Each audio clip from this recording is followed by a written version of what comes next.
गुरुदेव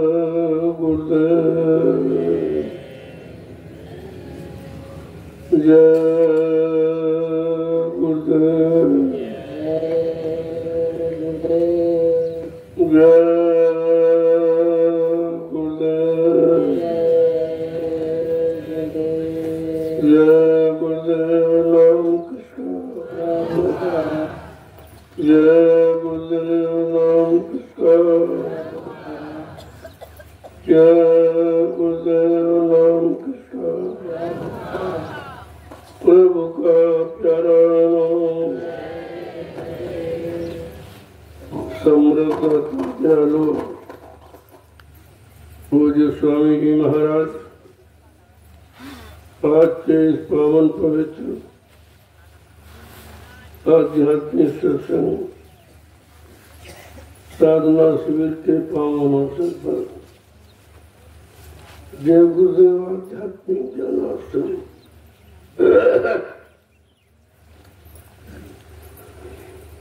देश के कोने कोने से आए हुए श्रद्धालु के विमंश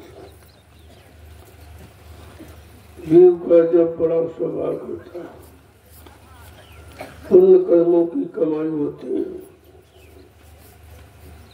तो वैसी घड़ियां हमें आपको अपने मानव जीवन में मिलती है। संत महापुरुषों की दया पाने की, उनके अमृतमयी वचनों को सुनने की, और जीवात्मा के कल्याण ये पावन पवित्र घड़ी है। अगर ऐसी घड़ी में जीव चूक गया फिर ये अवसर हाथ से निकल जाए।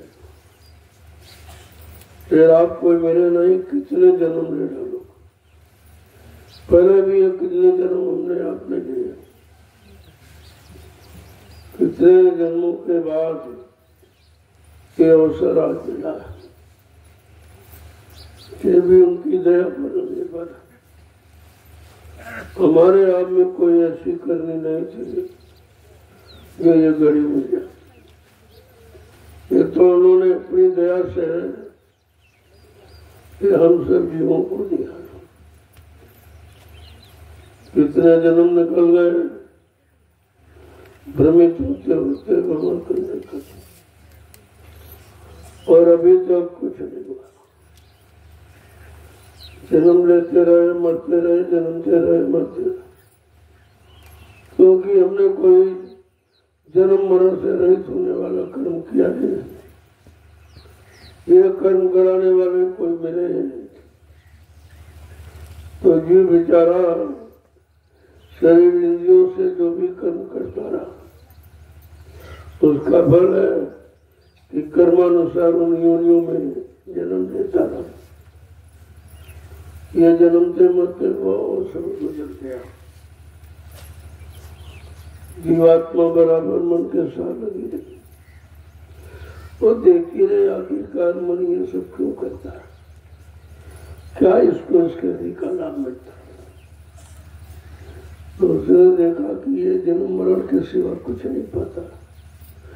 कर्म करता है जन्म लेता, कर्म करता जन्म लेता, मर जाता। तब उसने प्रभु से प्रार्थना की कि हे मेवाली के एक बार मानव तन का सौभाग्य दे दीजिए। मैंने सुना है कि मनुष्य शरीर जब मिलेगा, ये पंचभौतिक शरीर जब मिलेगा तो परमात्मा से मिलने का अवसर मिल सकता और किसी शरीर में नहीं, न पशुओं में, न पक्षियों में, न जंगली जानवरों में, न कीड़े मकोड़ों में। तो मानव शरीर पांचों तत्वों से भरपूर है, इसलिए इसको पंचभौतिक शरीर कहा गया। अब काल ने दो भागों में बांट दिया, लेकिन पंचभौतिक शरीर है, चाहे स्त्री का हो चाहे पुरुष का। और पंचभौतिक शरीर में जीवात्मा को अपने घर जाने का अधिकार है, लेकिन ये अधिकार और किसी युग में नहीं था, क्योंकि इस युग में संत महापुरुष आए नहीं थे। उस समय जो जिसमें था उसी में रहता था। स्त्री मतलब स्त्री तन में, पुरुष पुरुष तन में। लेकिन जब संत महापुरुष कलयुग में पधारे हुए तो उन्होंने ये विधान बदल दिया कि जब पंच भौतिक शरीर है, चाहे स्त्री का पुरुष का, इससे क्या मतलब? जीवात्मा सब में है और शरीर पंच भौतिक दोनों है, और पंच भौतिक शरीर में जीवात्माओं का अधिकार है परमात्मा से मिलने का। तो उन्होंने ये रास्ता सबके लिए खोल दिया, चाहे स्त्री हो चाहे पुरुष हो, सब अपनी जीवात्मा का कल्याण कर सकते हैं। ये अधिकार संतों ने दिया, पहले नहीं था, और पहले इसको करने का कुछ अधिकार भी नहीं। केवल अधिकार क्या था? स्त्री धर्म और नहीं दूजा, पति और सास ससुर पति, इसके अलावा कुछ नहीं।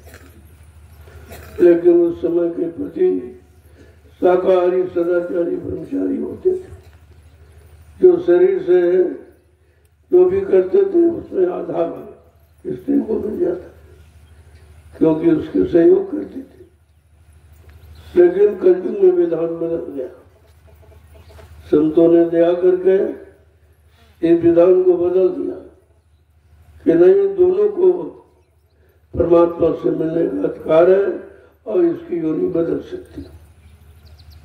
उन्होंने रास्ता खोल दिया। कौन सा रास्ता? नाम की कमाई का, कि नाम की कमाई करके जीवात्मा अपने घर जा सकती है। अब कौन सा नाम? नाम तो संसार में बहुत प्रचलित है। तो स्वामी महाराज ने इसीलिए भी पर्दाफाश किया कि कोटि नाम संसार में तासे मुक्ति न हो, आदि नाम जो गुप्त जब पूजे बेला को। का करोड़ों नाम संसार में भगवान परमात्मा के प्रचलित है, लेकिन कहते आदिकाल से, आदिकाल से नाम कौन रहा? का गुरु नाम, आदिकाल से। हर युग में गुरु आए और गुरुओं के आदेश का पालन जिसने किया उसने अपना काम बना लिया। अब यह गुरु कहाँ के जानकार थे, कहाँ तक उनकी पहुंच थी, कहाँ तक उनकी साधना थी, वहां तक जीवों को पहुंचाते। लेकिन प्रश्न इस बात का है कि हमारी जीवात्मा तो सत्यलोक निवासी है। जब तक सत्यलोक सचखंड अनामी नाम से कोई नहीं आएगा, तब तक हमारी जीवात्मा का उद्धार करना नहीं। अब ये कलयुग में हुआ, जब कलयुग में संत पधारे, उन्होंने ये देखा कि 3 युग निकल गए, कितने सतयुग कलयुग और मतलब द्वापर और ये सब चले गए, वो मेरा कुछ नहीं। जीवात्मा बेचारी वैसी पड़ी, घर कभी नहीं जा पाए, तो उनको दया हुई। उन्होंने दया करके इस मृत्यु मंडल पर स्वतः आए। देखो, गुरु आया, संत आया, सतगुरु आया, लेकिन अनामी महाप्रभु पहली बार ये कभी आए नहीं थे। लेकिन जब देखा कि कलयुग का जीव गुरु को भूल गया, संतों को भूल गया, सदगुरुओं को भूल गया, तब उनको आना पड़ा कि ऐसे तो ये कभी नहीं जा पाए। तो वो लाग दया कोमल चित्संता, तब संतों के हृदय में दया उठी। उन्होंने अपना सत्यलोक मंडल छोड़कर इस मृत्यु लोक मंडल में हम सब जीवात्माओं को लेने के लिए आ गए। और बड़ी मेहनत की, क्योंकि जीव भोला भी चढ़ा था, तो भूल चुका था हमारा घर किधर है, कुछ नहीं मालूम था, कैसे आए, किसके द्वारा आए, मतलब यानी वो सब हो गया। तो सब याद कराने में बड़ा समय पड़ा, बड़ी मेहनत करनी पड़ी। जो बेचारा फंसा पड़ा था, बड़ा दृढ़ और टेकी था, सुनने के लिए तैयार नहीं, समझने के लिए तैयार नहीं, करने के लिए तैयार नहीं, तो भी कल्याण होता तो कैसे होता। लेकिन उन्होंने संकल्प लिया कि हम इसका कल्याण करके मानेंगे। तो उनको बहुत मेहनत करनी। जीवों को जगाने के लिए संत महापुरुषों को अटूट परिश्रम करना पड़ा, बड़ा संघर्ष लेना पड़ा। तरह तरह के झगड़े झंझट, तरह तरह की आलोचना निंदाएं, सब बड़ी बड़ी थी। लोग उसी में फंसे थे और संतों को पहचानते नहीं थे। लोग कभी ऐसी शक्तियां आई नहीं थी। यहाँ तो इतिहास बता रहा, ऋषि मुनि आए, योगी आए और ब्रह्मचारी आए और सारी शक्तियां आई, ज्ञानी विज्ञानी आए, लेकिन संत नहीं आए थे। जब संत नहीं आए तो किसी का अंत नहीं था। जीवात्माओं को मतलब अंत नहीं मिला कि वो अपने घर जाती। देखिए कितनी बड़ी मेहनत हमारे आप के लिए, और हम ही आप उनको पहचान नहीं पाए, हम ही आप उनका अपना काम नहीं करा पाए, तो कितना बड़ा दुर्भाग्य होगा। एक तो कभी आए नहीं, अगर आए तो आपने उन्हें पहचान नहीं पाए, यही दुर्भाग्य होगा। उन्होंने कहा ऐसे तो कोई नहीं जा पाएगा, तो उनका वचन भी खाली जाएगा। जिम लेने आए तब उनको अपना परिचय देना पड़ा कि भाई इनको बताओ कि मैं कौन हूँ, क्यों आया हूँ, किस देश मंडल मुकाम से आया हूँ, किस काम के लिए आया हूँ। ये सब जानकारी उनको देनी पड़ी। जानकारी देने में बड़ा समय निकल। 10 जुलाई 1952 से और 2012 ये 60 साल का समय निकला।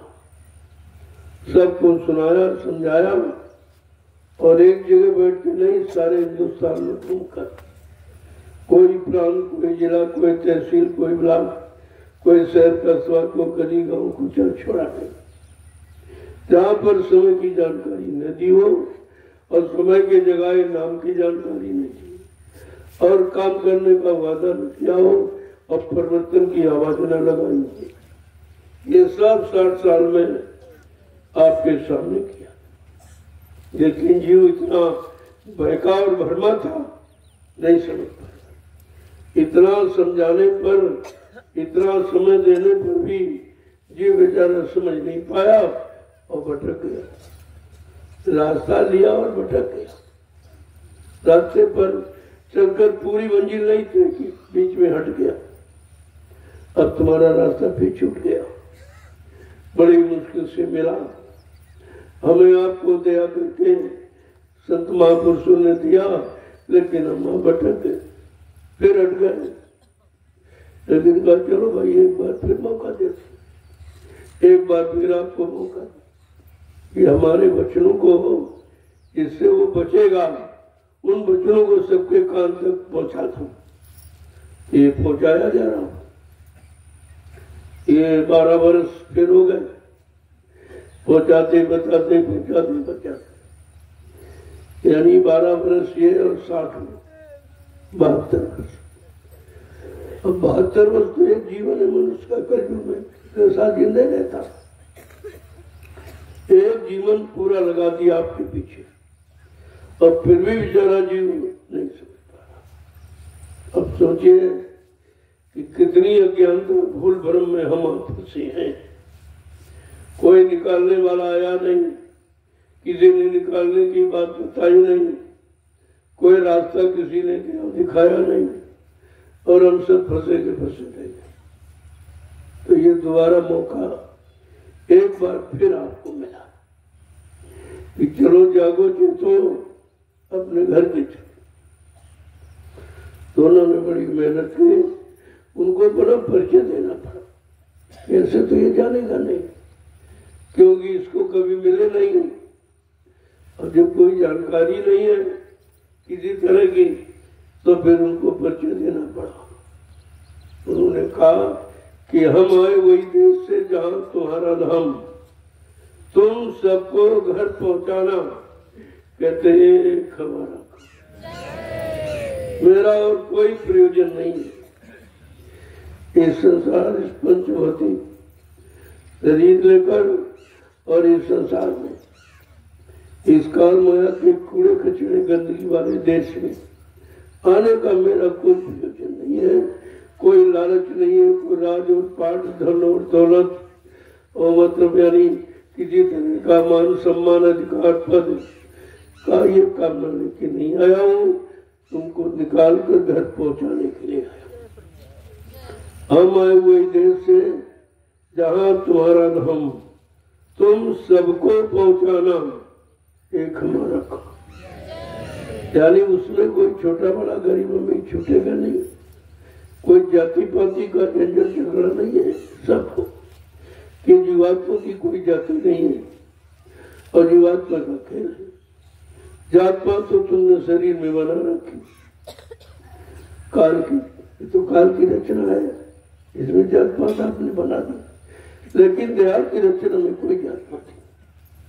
वो जीवात्मा, उसकी कोई जाति नहीं, उसका कोई धर्म नहीं, उसका कोई छोटा बड़ा, वो तो सबको समान रूप से मिली है। अब किसने जगाया, किसने नहीं जगा पाया। जिसने सदगुरु की बात मानी उन्होंने तो जगा लिया, और जिन्होंने नहीं मानी वो रह गए बेचारे, और जो संगा संग में बुलबुल में रह गए वो तो बह गए, वो तो बह गए। उन्हें तो शायद अवसर भी बड़ा मुश्किल मिलना है। तो किस शरीर से मेहनत किया, और परिचय दूसरा की हो सकता, हमारा एक परिचय से न समझ पाया तो दूसरा फिर वादा की। भव सागर भरमो नहीं, ये प्रताप हमार, और निश्चय करके मान ले तो तुरंत उतारो पार। अब इसमें तो कुछ रखा ही नहीं उन्होंने, सब अपने ऊपर ले लिया, केवल निश्चय करके मान ले तो मैं भव सागर पार कर दूं। अब हम मान भी नहीं पाए, यही है, कोई दूसरा आएगा, सच्चे हैं कि झूठे हैं, असली हैं कि नकली हैं, इसी में तमाम शंकाएं संदेह गोल ब्रह्म लोगों में भर गई। और बेचारे फिर न हो, मिला मिलाया रास्ता फिर भाई में काल के जीवन ने फिर अपना दाव चला दिया और आपको अलग कर दिया। आप ये समझ नहीं पाए कि भाई काल के जीवन की दयाल के, दयाल ने तो हमको सही सच्चे रास्ते में ला के खड़ा किया था। उन्होंने हमको नाम की डोर, सत्य डोर पकड़ाई थी कि इसको पकड़ो और अपने घर चलने का अभ्यास करो, लेकिन ये तो सब छुड़ाने वाले आ गए। लेकिन नहीं, ये मतलब अभी कूड़ा कचरा साफ नहीं था, अभी मन बुद्धि साफ तो था नहीं। पहले का कूड़ा कचरा जमा था तो आपको भ्रमित कर दिया, फिर आपको भ्रमित कर दिया अपने क्षणिक स्वार्थ लाभ के लिए, आपको भ्रमित कर दिया। ये काल के जीवों की पहचान है। यद्यप सत्संगों में आपको बराबर बताया गया, हमें आपको ये सब जानकारी दी गई कि जो नहीं माने हुक्म हमारा, उनके मन को काल संहारा। जो मेरे हुक्म आदेश को नहीं मानेंगे, मेरे वचनों को नहीं सुनेंगे, मुझ पर विश्वास नहीं करेंगे, मेरे नाम की युक्ति पर विश्वास नहीं करेंगे, का बच्चा काल के जीव है, इनसे तुम बहुत होशियार रहना। होशियारी आपको सिखाई ऐसा नहीं, लेकिन तुमने गुरु के वचनों को याद नहीं रखा। अगर याद रखते तो आपको कोई भ्रमित नहीं कर सकता था। सारा भ्रम किया। फिर तीसरा वादा किया कि नाव लगाई शब्द की क्षण बैठे कोई सुख। कहा मैंने नाम की नौका लगा दी है भवसागर पार जाने के लिए, तुम विश्वास के साथ इस पर बैठ जाओ। अब केवल बैठना था, हम लोग बैठ भी नहीं पाए, नहीं बैठा, विश्वास नहीं कर पाए।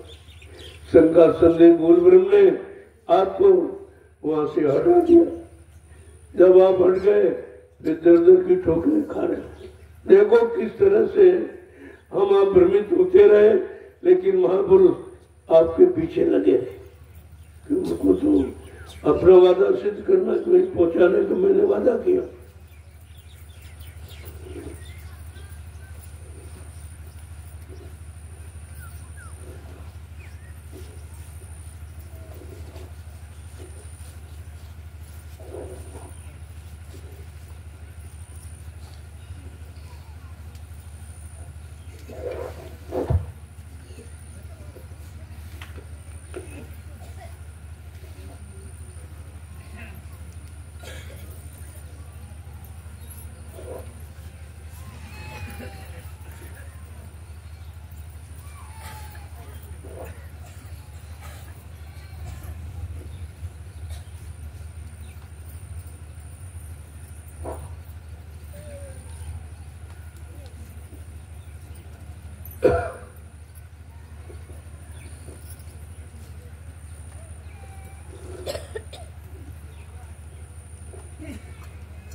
को कितना समझाने बुझाने पर हमारी आपकी समझ ये समझ नहीं पाया। इतना तो किसी ने समझाया नहीं। जो भी शक्तियां आई नाम लेकर इस तरह से समझाने का काम नहीं, क्योंकि ये हमदर्दी लेकर कोई आया ही नहीं।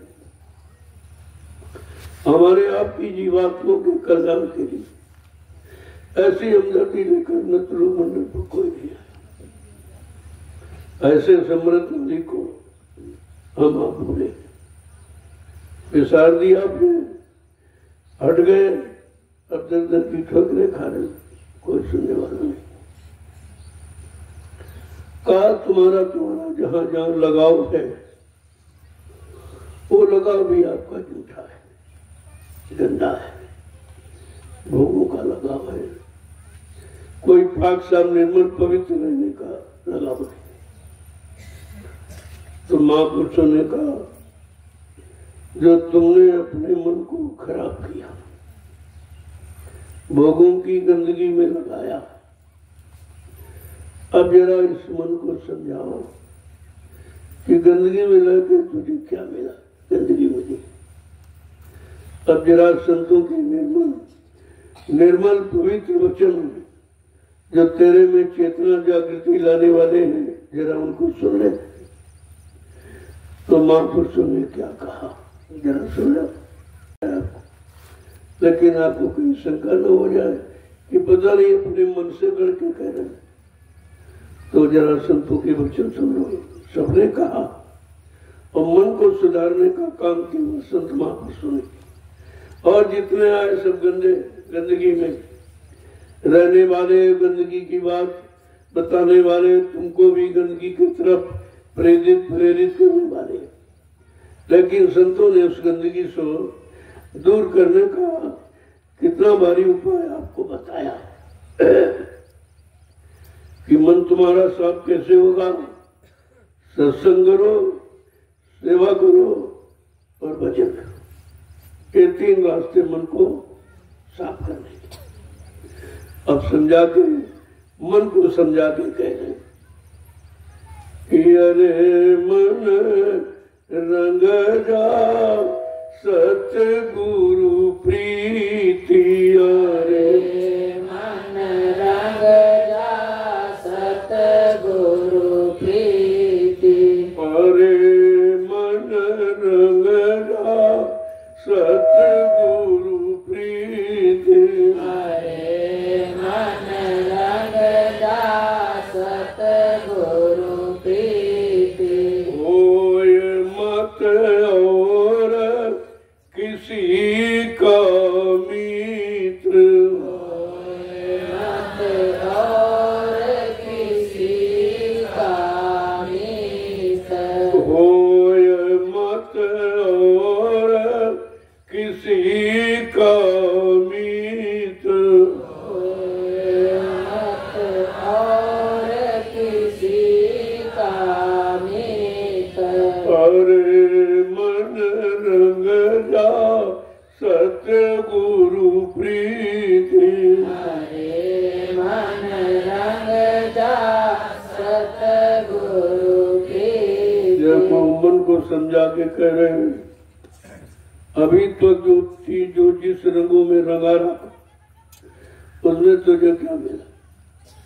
काम के रंग में, क्रोध के रंग में, लोभ मोह अहंकार ईर्ष्या राग, इन्हीं में तू पड़ा रहता था और तुझे कुछ नहीं मिला सिवाय अपनी शक्ति बर्बाद करने के अलावा। तेरे हाथ कुछ नहीं लगा। अब जरा सतगुरु से प्रीत करके देखे,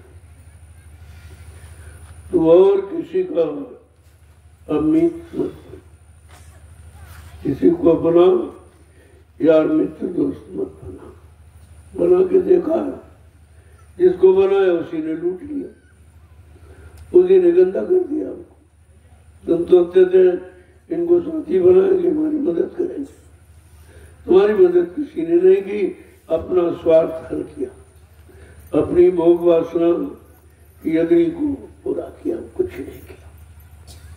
आगे क्या कह रहे हैं, यही अवधारो हित कर चित यही अवधारो हित कर चित यही अवधारो हित कर चित यही अवधारो हित कर चित बिना गुरु जानो सभी अनीत बिना गुरु जानो सभी अनीत बिना गुरु जानो सभी अनीत बिना गुरु जानो सभी अनीत अरे मन रंग जा सतगुरु प्रीत हरे मन रंग जा सतगुरु प्रीत होय मत और किसी का मीत होए मत और किसी का मीत अपने चित्त में ये धारण बनाओ कि किसी को अपना मित्र नहीं बनाओ। जिनको बनाया उन्हें मित्र लिया, उन्हें ने लूट दिया, उन्हीं ने खराब कर दिया जिनको अपना समझते थे। कहा बिना गुरु के तुम्हारा सच्चा मित्र कोई, क्योंकि गुरु को कुछ चाहिए नहीं। उनका तुम्हारे शरीर से, रूप रंग से, धन दौलत से, जात बिरादरी से उनका कोई संबंध नहीं। उनका संबंध है आपकी जीवात्मा से। किसी तरह से वो मतलब पाकशाह में मन हो जाए, अपने घर को चल पड़े, बस उसके लिए यारी मित्रता करते हो। आगे क्या कह रहे हैं कि गुरु से लेना जाऊन सीत गुरु से लेना जाऊन सीत गुरु से लेना जाऊन सीख गुरु से लेना जाऊन सीख जो सब कलमल रहो अजीत जो सब कलमल रहो अजीत जो सब कलमल रहो अजीत जो सब कलमल रहो अजीत अरे मन रंग जा सतगुरु प्रीत हरे मन रंग जा सतगुरु प्रीत होय मत और किसी का मीत होए मत और किसी का मीत जब वो समझा के कहते हैं अब अच्छे कर्मों की सीख गुरु से। वो तुम्हें पाक साहब में मर पवित्र बनाने के लिए आए, वो गंदा करने के लिए नहीं आए, गंदगी से निकालने के लिए आए। और कहा तो जो सब करना, ये जो कलयुग, इसकी जो गंदगी है, इस कलयुग की गंदगी से दूर। इस कलयुग के बाद भोगों की गंदगी से कुछ नहीं, उसी में सबको लपेट लेता। फिर बेचारे जब शक्तिहीन हो जाते तब जा नहीं पाते, चल नहीं पाते, निकल नहीं पाते। तो समझा के क्या कह रहे हैं कि मार लो मन को यही पलीत, मार लो मन को यही पलीत मार लो मन को यही पलीत, मार लो मन को यही पलीत सूरत में धरो शब्द की रीत, सूरत में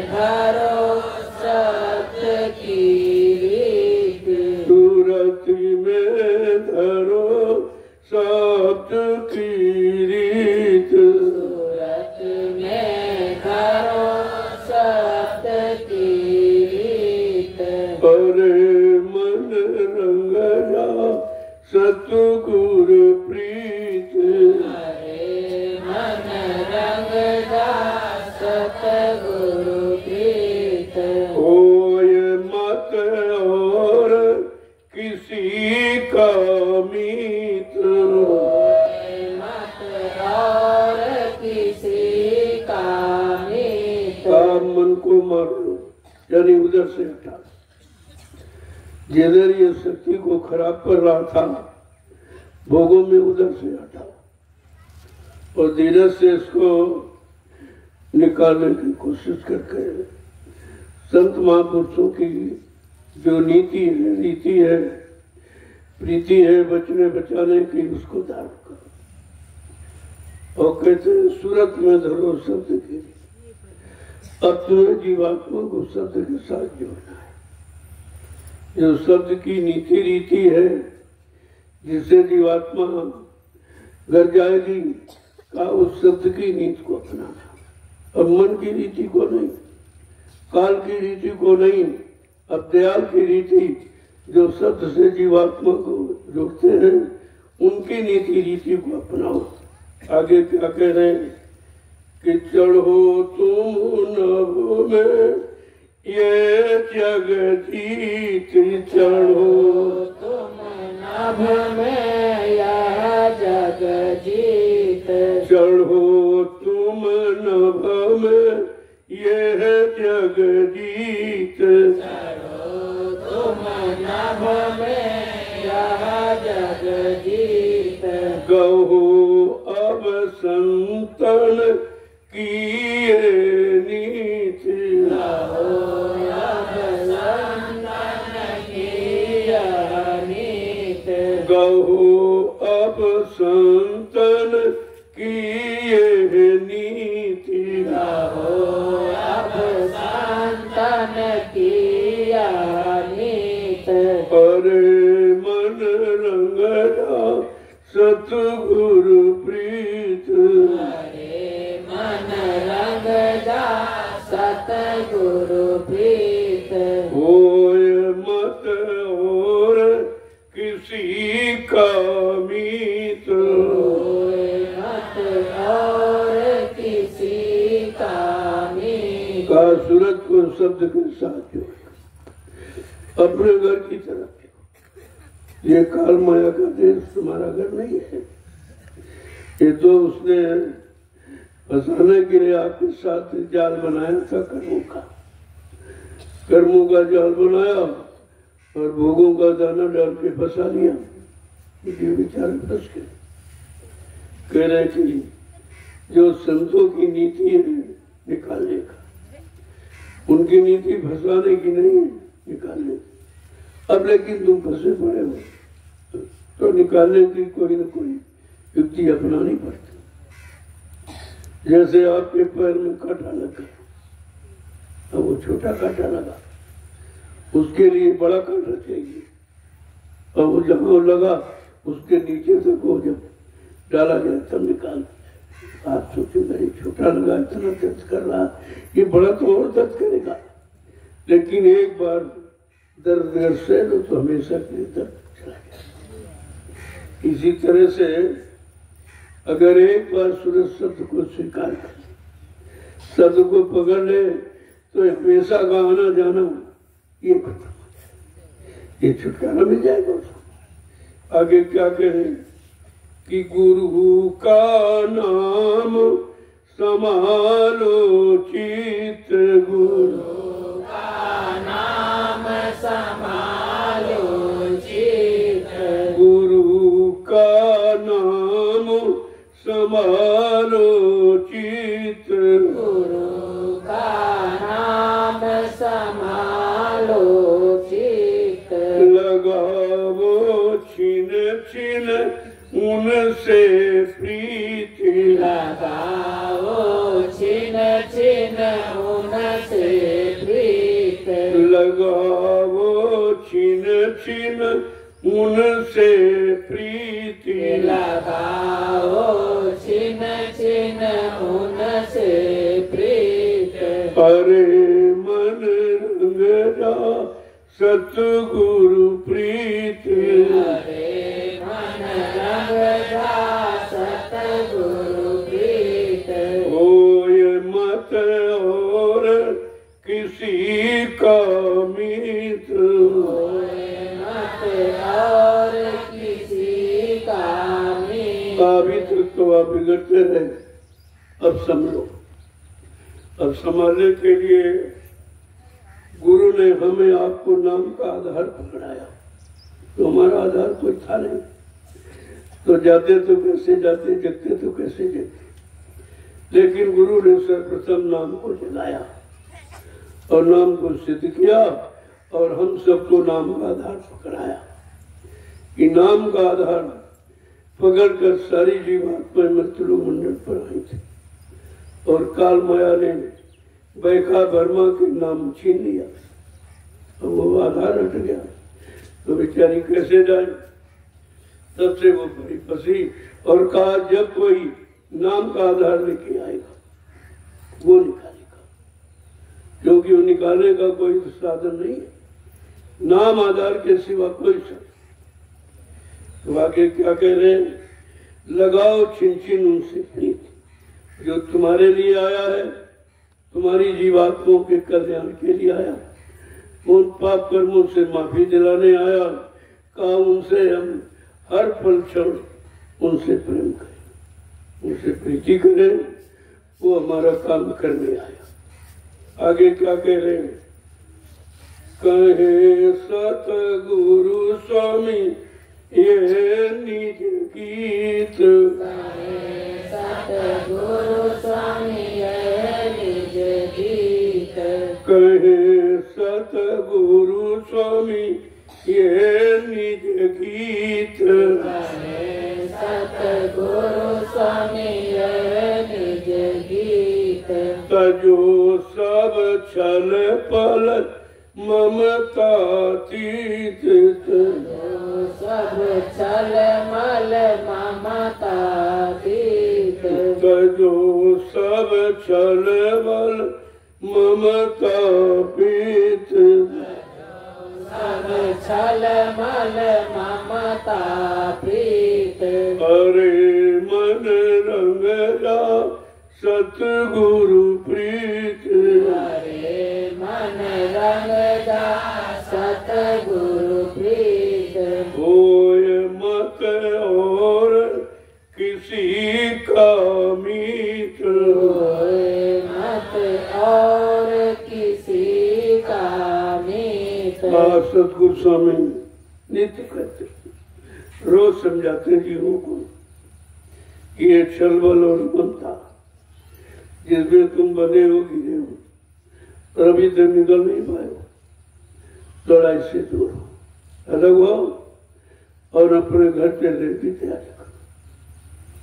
क्योंकि जो घर पहुंचाने के लिए आया है वो यहाँ फंसने का सामान नहीं थी। अगर फंसने का सामान देगा तो निकाल नहीं पाएगा। हाँ कहा इतना तो जरूर मिलेगा शरीर के नाते कि तुम्हें भूखा सोने नहीं दिया जाएगा, नंगा रहने नहीं दिया जाएगा, तुम्हारा सामाजिक पारिवारिक कोई कार्य रुकेगा नहीं, लेकिन तुम भजन करना। एक काम हमें आपको भजन का कहा, अगर तुम भजन करने लगो तो सारे काम तुम्हारे पूरे हो। लेकिन वो भी एक काम हम आप नहीं कर, जिस एक काम के करने से सारे काम हो जाए तो इससे सरल हो क्या है, लेकिन वो भी नहीं कर पा रहा, वो भी समझ में नहीं आ रहा। मन इतना गंदा खराब हो गया कि वो जल्दी से शब्दों की नीति को पकड़ता नहीं, समझता नहीं, उस पर चलने को तैयार नहीं हो रहा। इतनी देर है, अगर ये मन ठीक हो जाता कोई तकलीफ बात नहीं, कोई देरी नहीं, देरी तो इस मन को ठीक कर। तो गा तुम इसी के पीछे पड़ो और इधर उधर ये सब करना बंद करो, कहीं कुछ चल दो। जो भी आपने आज तक शरीर इंद्रियों को लगाकर किया उससे तो कुछ हुआ ही नहीं। न मन ठीक हुआ, न बुद्धि ठीक हुई, न चित्त ठीक हुआ, और खराब होता चला जा रहा, और परेशानियों में फंसता चला जा रहा, और दुख तकलीफों में, बीमारियों में गिरता चला जा रहा। तो कहने का मतलब कि जहां तुम लगे थे वहां से तो कुछ मिला नहीं। जो शरीर इंद्रियों से जो सिखाया गया कि भाई पूजा करो, पाठ करो, तीर्थ करो, व्रत करो, हवन जब गंगा स्नान करो, तो काय से मिलेगा क्या? कैसे मिला? तो कुछ नहीं। जिसकी पूजा की वही नहीं मिला। न ब्रह्मा मिले, न विष्णु, न शंकर मिले, न रामकृष्ण मिले, न कोई देवी देवता आपको मिला। फिर तुमने किया किस लिए था? अगर ये बात तुम पूछने लगते तो तुम्हारी समस्या का समाधान हो, लेकिन तुम पूछ भी नहीं पाए, और आज भी करते मिला भी नहीं कुछ, करना बंद भी नहीं। कितनी बड़ी अज्ञानता, कितना बड़ा यानी भूल भरम का पर्दा है कि अभी हट नहीं पाए, और उसी में जुटे सारा श्रम समय पूंजी सब खर्च कर रहे हैं, मिलता कुछ। अरे भाई, कोई काम आप संसार में करते हो तो कुछ पाने के लिए करते हो, कुछ हमें मिलेगा। खेती करते हो, अगर अनाज पैदा ना हो तो खेती करना बंद कर देंगे।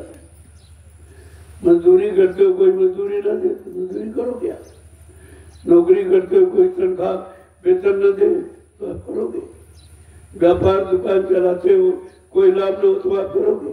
लेकिन ये जो पूजा पाठ वाला, इसको आपने नहीं समझ पाया कि इससे मिला क्या, और मिलने वाला सामान वो तुम्हारा नहीं होगा। ये भी शर्त है कि जो तुम करोगे और इससे मान तुम्हें कुछ मिलेगा, वो मिलेगा क्या कि मान सम्मान सामान ये मिलेगा, लेकिन भगवान नहीं मिलेगा।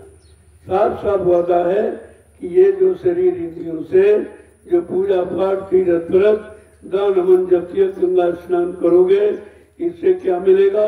मान मिलेगा, सामान मिलेगा, सम्मान मिलेगा, लेकिन भगवान नहीं मिलेगा। और नहीं मिला, किसी को मिला वो कोई बता दे।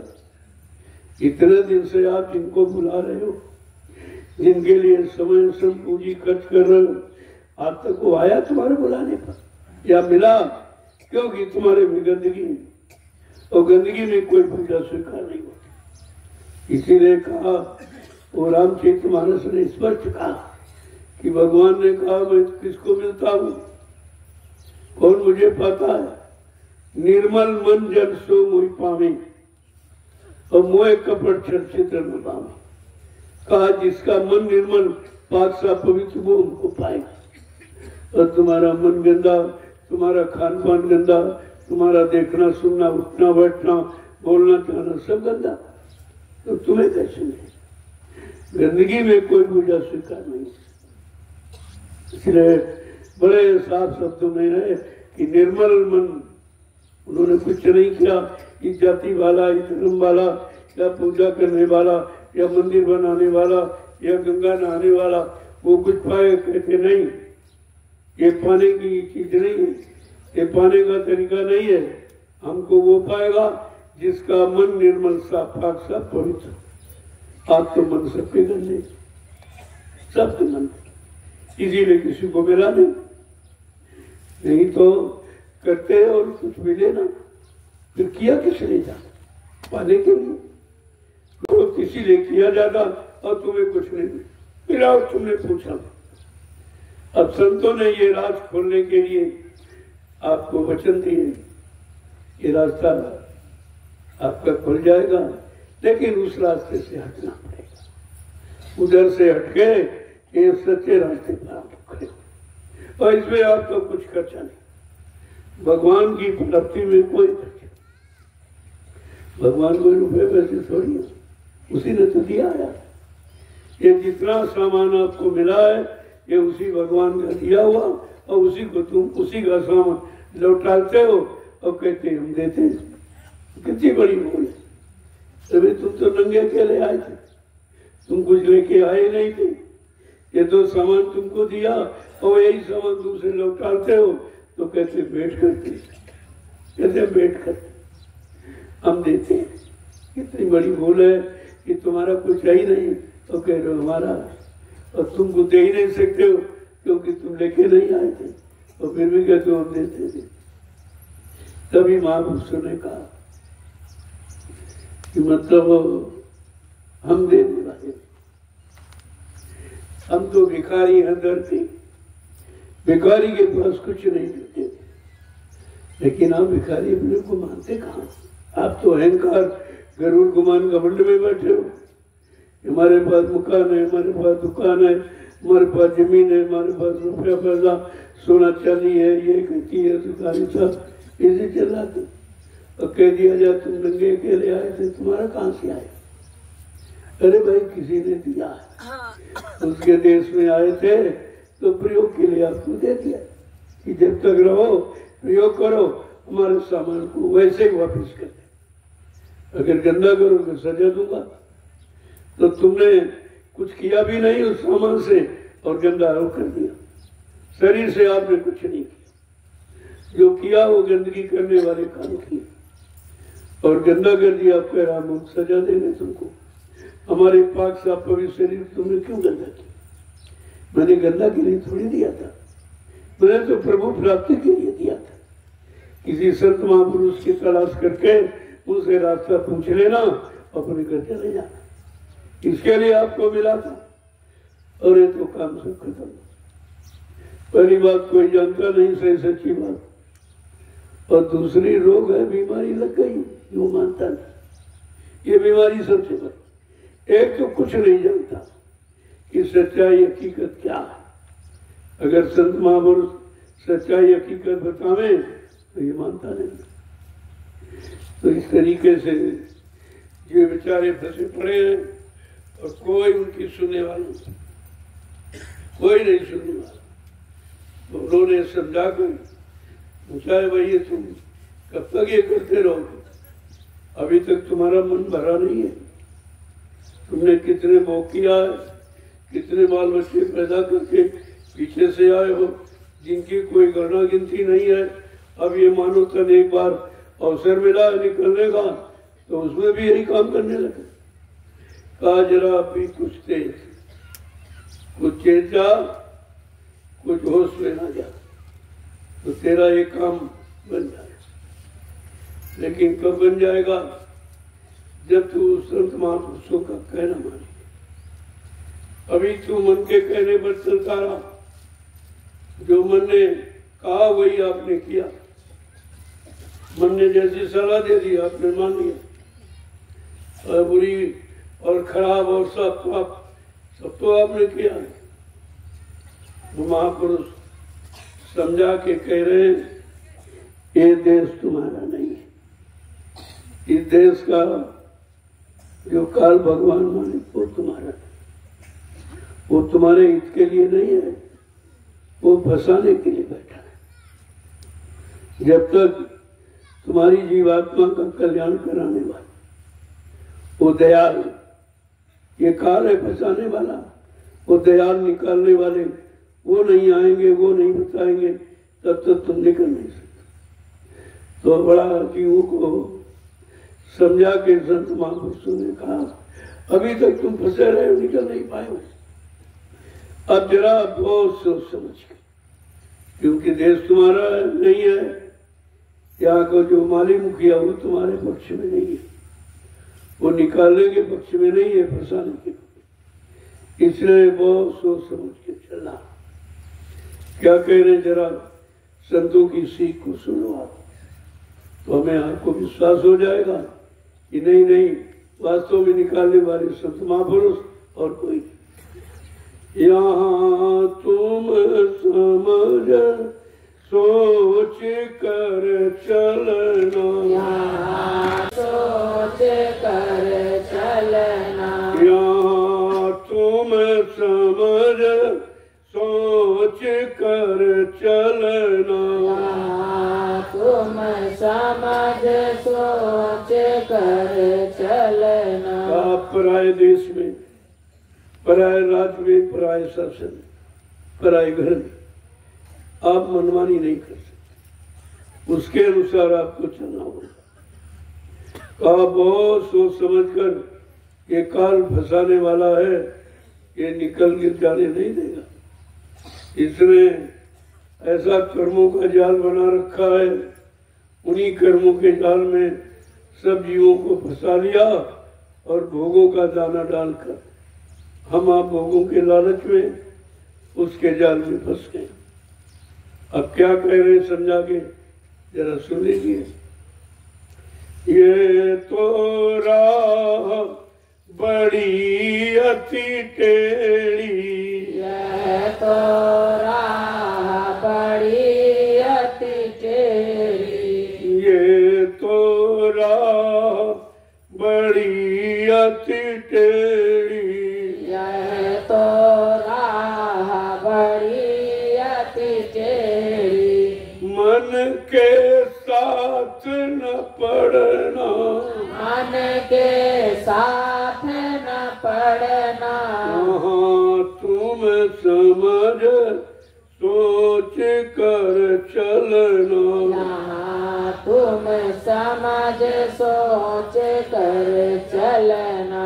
कहते काल ने बहुत टेढ़े मेढ़े रास्ते बनाए जिसे तुम भूल जाओ, भ्रमित हो जाओ और हमारे देश में फंसे निकल जाओ। बड़े टेढ़े मेढ़े रास्ते कहते, और ये मन उसी की तरफ है, काल की तरफदारी करता। तुम इसको मित्र नहीं मानो, मित्र जानो बैरी पूरा, इसको अपने मन को मित्र मत मानो, बहुत बड़ा दुश्मन है। इसी ने तुमको फंसा के रखा है फंसाने वाले कामों में और तुम निकल नहीं पाए और तुम मन को अपना समझते हो। ये समझ नहीं पैदा हो पाई कि मन हमारा है तो हमारे जैसा काम निकलने वाली बात कहना चाहिए।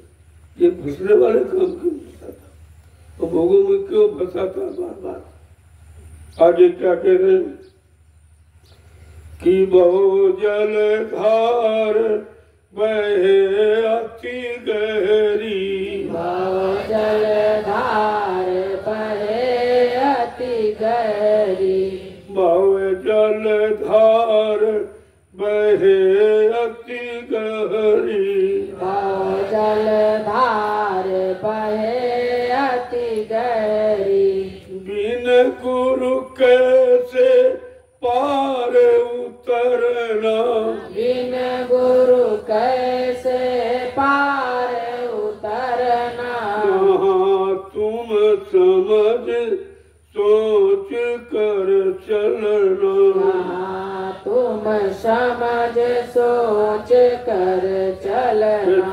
भवसागर की धार बड़ी गहरी है, इससे पार होना बड़ा मुश्किल है। इस भवसागर से पार जाने के लिए कोई नाम नौका होनी चाहिए। जो नाम नौका लेके आएगा वो भवसागर से पार करेगा। यही विचार करना चाहिए था कि भाई नाम नौका लेके कौन आया, वो हमें पार करेगा, दूसरा कोई कर नहीं सकता। तो हजारों आए, लेकिन नाम नौका लेकर और आवाज लगाकर कि मेरी नाव पर सवार हो जाओ, मैं तुमको तुम्हारे घर पहुंचा। तुम इस संसार में कोई भ्रम मत करना कि कोई दूसरा आएगा तुम्हें लेने के, कोई नहीं। पहले नहीं आया तो अब कहां से आया। इसलिए कहा मेरे पर पुरुष का भरोसा कर और विश्वास के साथ मेरी स्नान रूपी नौका पर बैठ जाओ, मैं तुझको तेरे घर पहुंचा। इतना बड़ा वादा किसी का नहीं, फिर भी हम नहीं जाग पाए। हमारे में इतनी मलिनता, इतनी गंदगी है कि हम संतों के अमृतमयी वचनों को समझ नहीं। आगे क्या कह रही कि गुरु से प्रीति करो तुम ऐसी, गुरु से प्रीति करो तुम ऐसी, गुरु संग प्रीति करो तुम ऐसी, गुरु संग प्रीति करो तुम ऐसी, जस कामी कामीन संग धरना, जस कामी कामिन संग धरना। यहाँ तुम समझ सोच कर चलना, यहाँ तुम समझ सोच कर चलना। अब तुम्हें उदाहरण देकर समझाएंगे। जहाँ तुम फंसे हो झूठी प्रीति में, लेकिन उसी तरह उसी का प्रमाण देंगे, तब तुम समझ पाओगे। भाई जहाँ व्यक्ति फंसा हो उसी का उदाहरण प्रमाण दे तो जल्दी समझ लेगा। कहा कि गुरु से ऐसी प्रीति करो जैसे कामी पुरुष कामी स्त्री के साथ बगैर उसके रह नहीं पाता, हर क्षण भर घड़ी उसी की याद में रहता है। इस तरीके से तुम्हें वो तो गंदगी का प्रेम है और ये निकलने का, अपने घर जाने का। आगे क्या कह रहे हो कि संग करो चेतक चित राखो, संग करो चेतक चित राखो, संग करो चेतक चित राखो, संग करो चेतक चित राखो। मन से गुरु के चरण पकड़ना, मन से गुरु के चरण पकड़ना। यहाँ तुम समझ सोच कर चलना, यहाँ तुम समझ सोच कर चलना। कहा गुरु से ऐसा साथ करो जैसे पपिया मच्छी एक दूसरे से।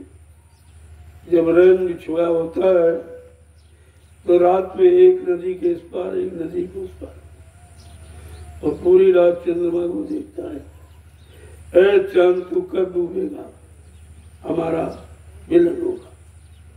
इस तरीके से गुरु से हमें आपको प्रयोग करना चाहिए, निर्मलता पवित्रता के साथ, चरित्रता के साथ। आगे क्या कह रहे हैं कि चल बल कपट छोड़ कर बर तो, छल बल कपट छोड़ कर बर तो, छल बल कपट छोड़ कर बर तो, छल बल कपट छोड़ कर बर तो।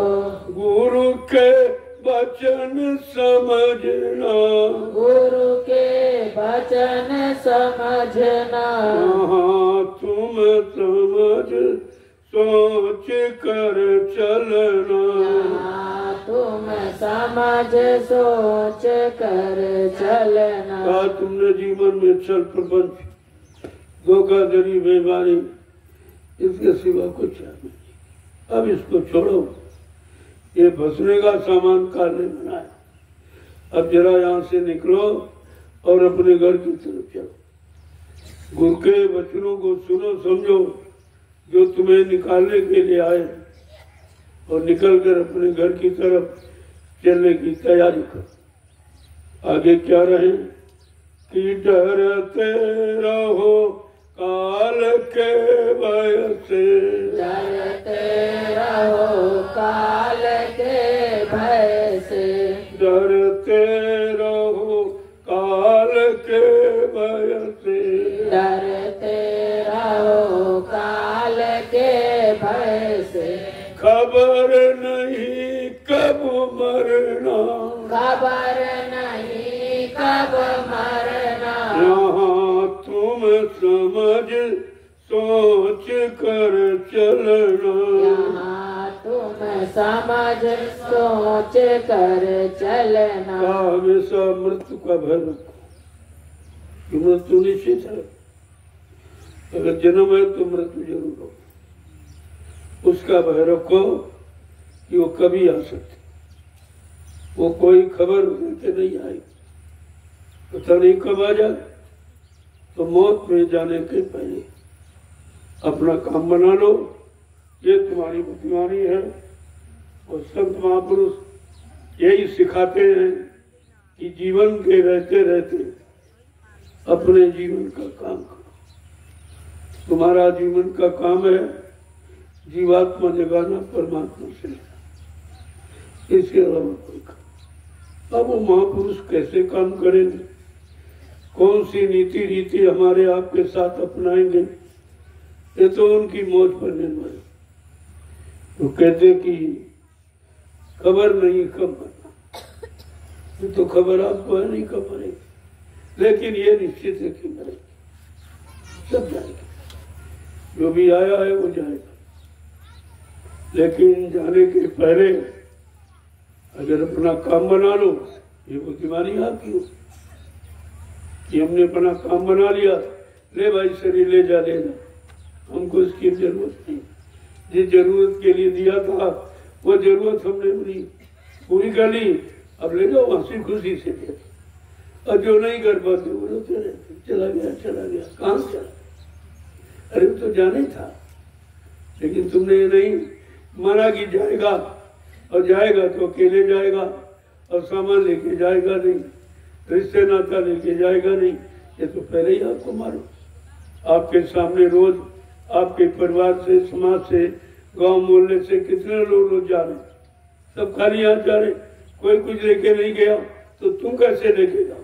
लेकिन तुम देख कर भी नहीं समझ पा रहे हो कि एक दिन हमारी भी यही हालत, हमको भी जाना पड़ेगा, सब छोड़ के जाना पड़ेगा। कुछ साथ जाएगा नहीं, कोई साथ देगा नहीं, कोई साथ चलने को तैयार नहीं होगा।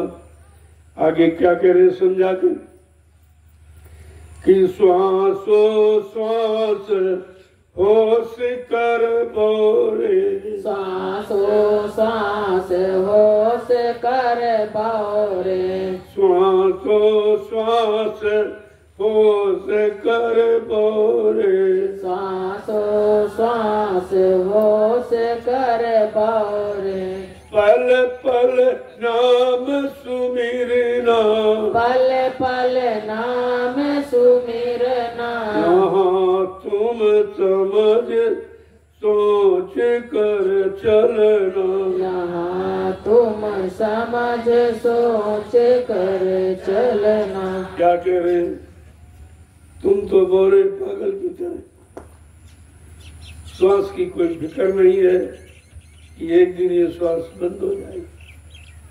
श्वास का खेल है, जब तक श्वास तब तक आस है, जिस दिन श्वास का चलना बंद, खेल खत्म हो जाए। तो तुम ये पागलपन कब छोड़ोगे। ये हर श्वास भोगों में निकाल रहे हो, हर श्वास पर अगर नाम अंकित कर रहे हो, हर श्वास निकले नाम को लेके निकले, तो तुम्हारा काम हो जाएगा। श्वास तो वही है, लेकिन श्वास का प्रयोग करना हमें आपको सीखना चाहिए कि हमको हर श्वास नाम के स्मरण के लिए मिली, लेकिन तुम्हारी हर श्वास भोगों के स्मरण में जा रही।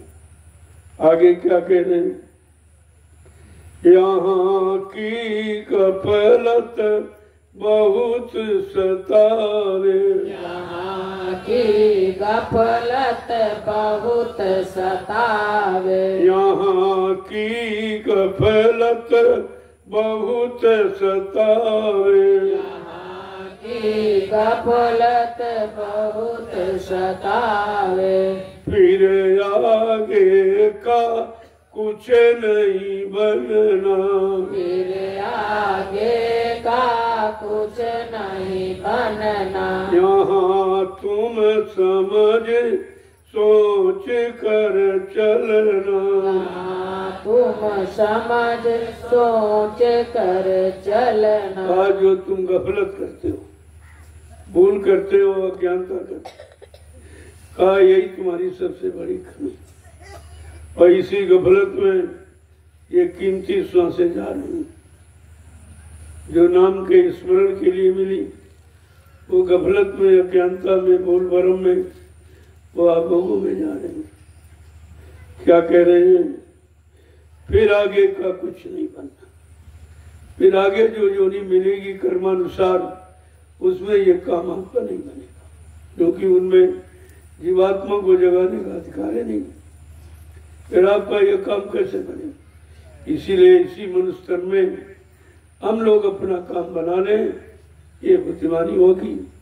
आगे समझा के क्या कह रहे हैं, जो कुछ बने सो अभी बनाओ, जो कुछ बने सो अभी बना लो, जो कुछ बने सो अभी बना लो, जो कुछ बने सो अभी बना लो, फिर का कुछ न भरोसा करना, फिर का कुछ का भरोसा न करना, यहाँ तुम समझ सोच कर चलना। यहाँ तुम समझ सोच कर महापुरुष चलना। समय आपको समझा के कह रहे, जो कुछ बनना है तो इसी जीवन में बना लो, फिर आगे ये शरीर मिलेगा नहीं, फिर पशुओं में, पक्षियों में,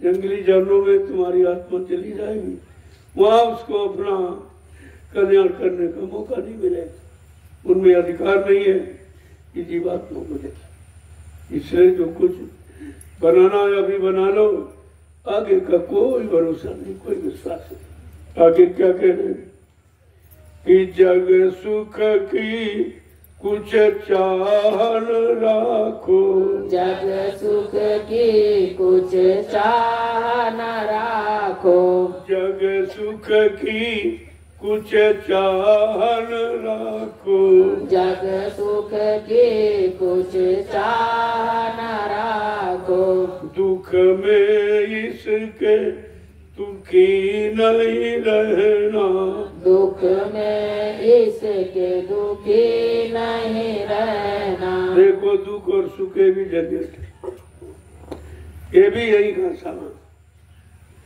दुख और सुख ये भी मुस्तकिल नहीं है, कभी दुख है कभी सुख है, सुख आ गया तो हंसने लगे, तो दुख आ गया तो रोने लगे। ये हंसना रोना तो कभी खत्म नहीं होगा, कहा इससे भी तुमको अलग होना, न दुख में दुखी रहना, न सुख में कोई घमंड में आना, क्योंकि ये दोनों नहीं रहेंगे तो फिर आप ये गरुड़ गुमान घमंड क्यों करते, क्षणिक सुख के ये भी चला जाएगा और अंत में सब छूट जाएगा, न दुख जाएगा न सुख जाएगा। आगे क्या कह रहे हैं कि दुख की घड़ी गनीमत जानो, गनीमत जानो, दुख की घड़ी गनीमत जानो, दुख की घड़ी गनीमत जानो, नाम गुरु का छिन छिन भजना, नाम गुरु का छिन छिन भजना, यहाँ तुम समझ सोच कर चलना, यहाँ तुम समझ सोच कर चलना। भगवत संतों की बात बड़ी उल्टी समझ में आती, वो कहते जब दुख आए तो समझो गनीमत है, क्यों है ऐसा क्यों, सब सुखी क्या कहते हैं, कहते दुख आए तो गनीमत, कि दुख में तुम कोई गलत काम नहीं करोगे, दुख में अहंकार भी नहीं करोगे, गर्व गुमान घमंड भी नहीं करोगे, दुख में तुमको प्रभु की याद आई, ये दुख में, इसीलिए कहा दुख में सुमरन सब, सुख में करे न कोई, और जो सुख में सुमरन करे सो दुख आएगा। कहा ये दुख की घड़ी आती है तब तुमको मालिक याद आता, बार बार याद करते, इसलिए सदगुरु ने अपने प्रिय जीव को, जो उनको सबसे ज्यादा प्यारा अजीज है, उसको 3 चीजें देते, अपने प्रिय जीव को 3 चीजें देते, गरीबी, बीमारी और बदनामी, ये तीनों खराब है आपके, सांसारिक दृष्टि से तो तीनों खराब है। ये खराब क्यों देते, ये खराब देते जिससे तुम खराब ना हो, इन्हीं में तुम खराब होते हो, इसलिए खराब देते खराब, कि जब ये चीज आएगी तब आप खराब नहीं। ये तीनों स्थितियां तुम्हें मालिक की याद है, तब मालिक याद, हर स्थिति में बीमार रहोगे तो याद करो, क्योंकि बीमारी में भी कोई साथ नहीं देगा। पैसा कोई लगा सकता, लेकिन दर्द कोई नहीं बांट सकता। जो दर्द होता है वो कोई नहीं बांट, उसका कोई साथी ही नहीं है। तो कहा कि दुख से नहीं देते, गरीबी देते हैं कि मतलब तुम अहंकार नहीं करो, तुम्हारा गरुड़ गुमान गुण सब खत्म हो जाए, इससे तुम दूर हो जाओ। ये भी गंदगी और बदनामी, तब बीमारी को याद करो। ये तीनों स्थितियां प्रभु की याद के लिए दी जाती। और कहते महापुरुष, जो हमारा सबसे प्यारा है उसको मैं ये तीन चीजें जरूर देता, और तीनों जिस पर आ जाए वो समझ लो एक ही जन्म में निकल जाएगा, सब खत्म हो जाएगा। ये कुछ भी गंदगी नहीं रहेगी, वो एक ही जन्म में पार हो जाए। लेकिन आप तीन में से कोई नहीं चाहते।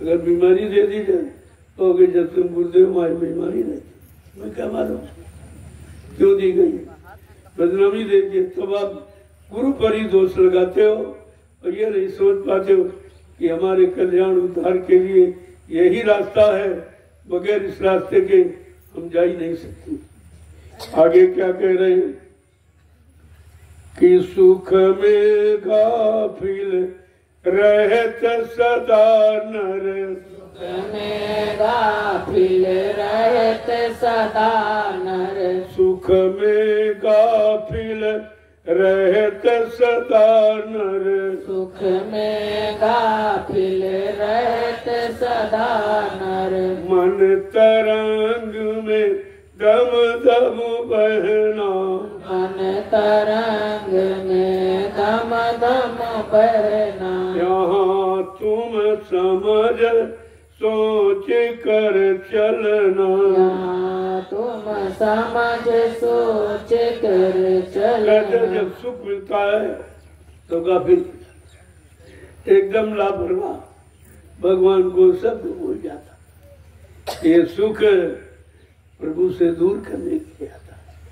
ये काल का सबसे बड़ा जाल है, इसमें जिसको फांस लेता है उसको प्रभु परमात्मा की याद से दूर कर देता है। आगे क्या कह रहे हैं कि ताते चेत करो सत्संगत, ताते चेत करो सत्संगत, ताते चेत करो सत्संगत, ताते चेत करो सत्संगत, दुख सुख नदियाँ पार उतरना, दुख सुख नदिया पार उतरना, यहाँ तुम समझ सोच कर चलना, यहाँ तुम समझ सोच कर चलना। देखो एक एक वचन हमारे आपके लिए कितना कीमतवान है।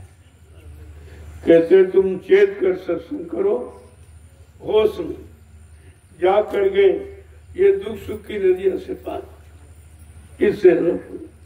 इसी में तुमको फांस के रखा, कभी सुख दे रहा, कभी दुख दे रहा, कभी सुख कभी दुख, और स्थायी कोई चीज नहीं देता। कैसे धोखेबाज, जैसे बच्चे को चुप रहने के लिए खिलौना दिखा दे, चुप हो गए, खिलौना ले लिया, छीन लिया।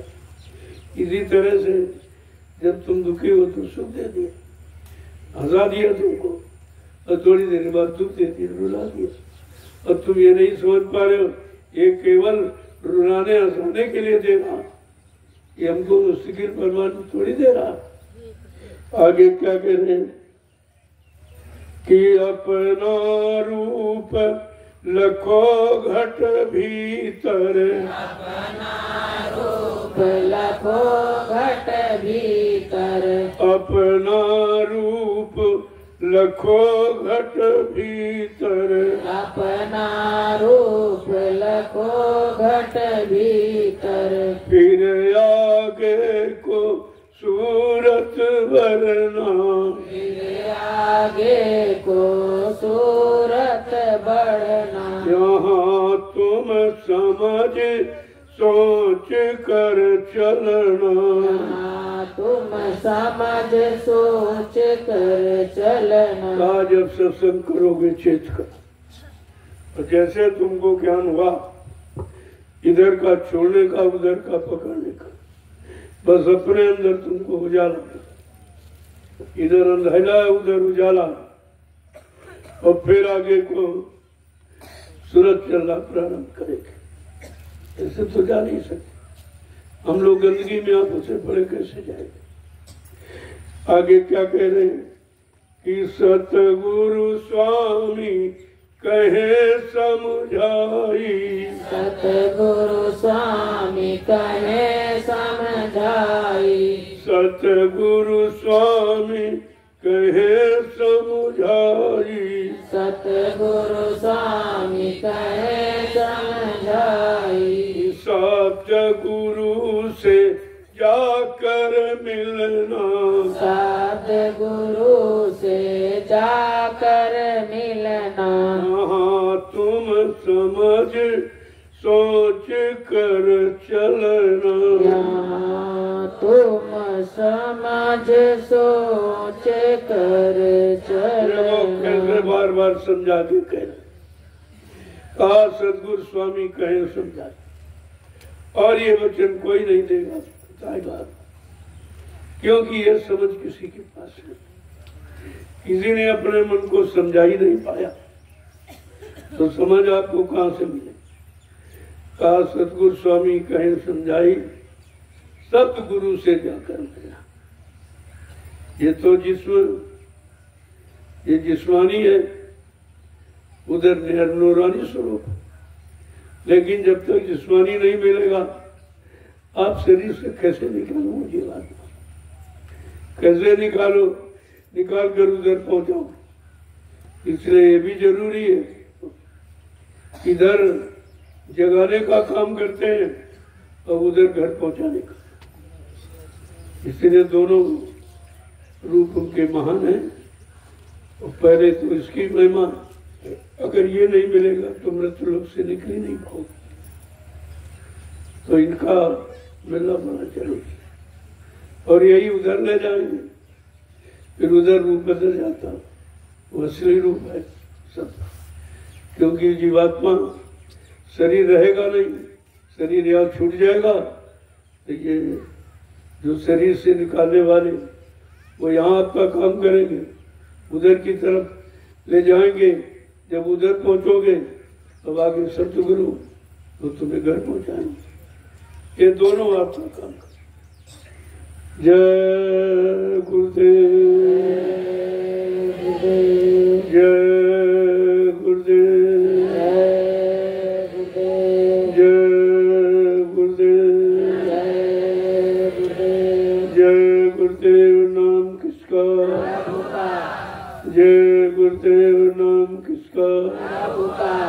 प्रभु का प्यारा नाम। जय गुरुदेव। अब आप लोग खड़े हो जाओ, बहुत देर से आप बैठे। देखो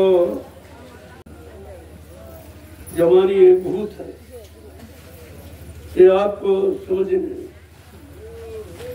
इधर ध्यान लगने नहीं देता, और 60 साल के बाद फिर इधर ही आना पड़ेगा।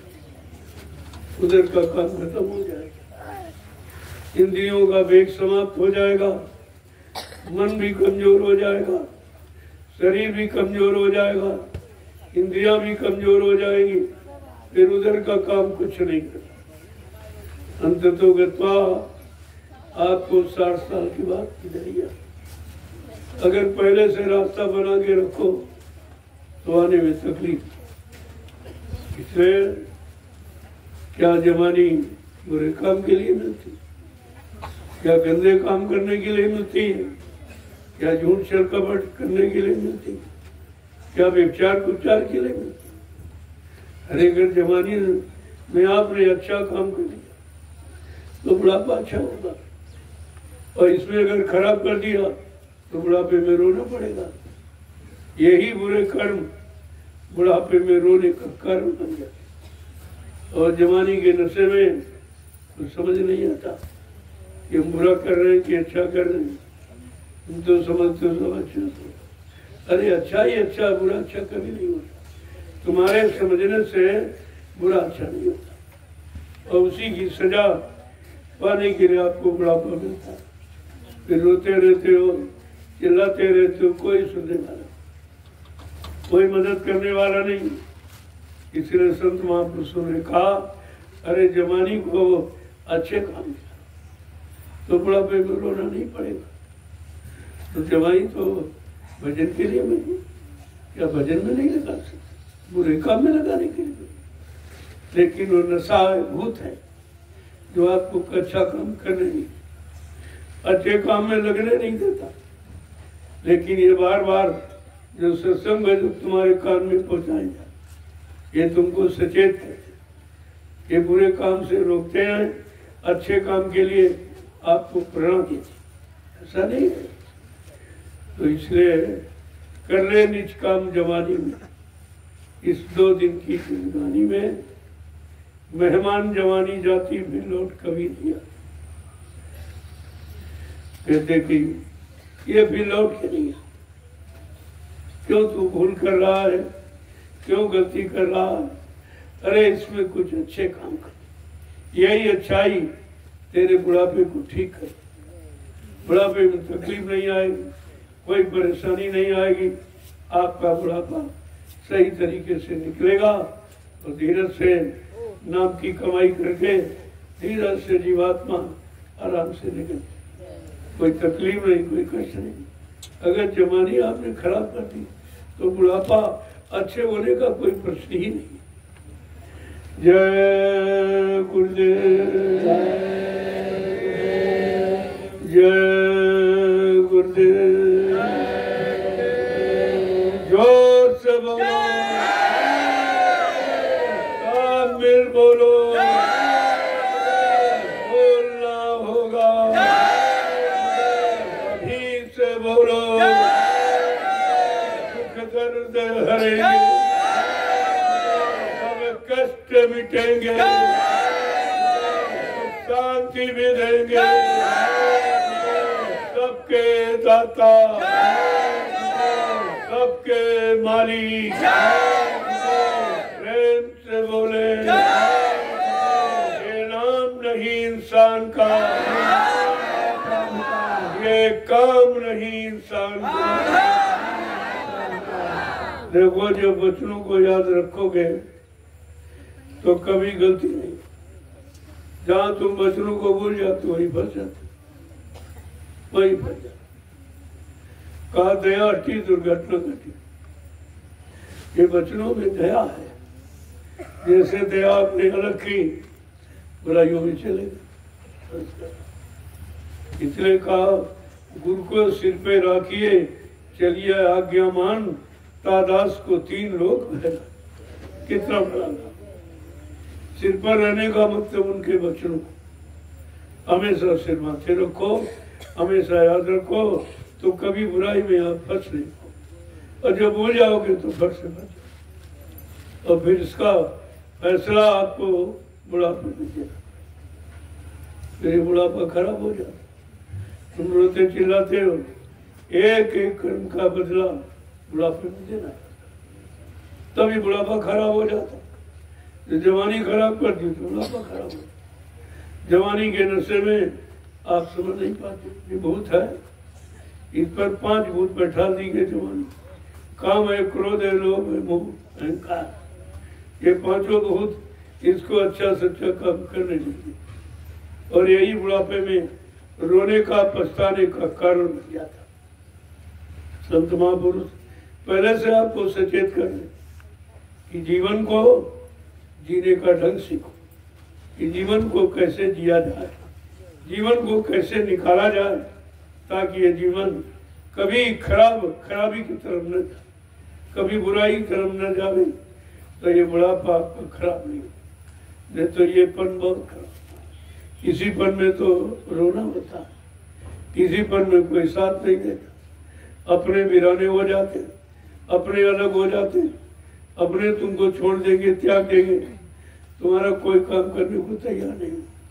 जिनको तुमने अपना बनाया है, बुढ़ापा देखते ही वो नफरत करने लगे। इतना ये खराब है क्योंकि आपने जवानी के नशे में खराबी किया है, अब उसका हिसाब बुढ़ापे में देना पड़ता है। जय गुरुदेव। अब आप लोग अपनी बड़ी सेवा में, ये सेवा क्यों बताई जा रही? तुमने शरीर इंद्रियों से ही तो खराब किया है। अब ये शरीर गंदा हो गया तो थोड़ा सा परमार्थी सेवा से इसको मांझ लो, साफ कर लो।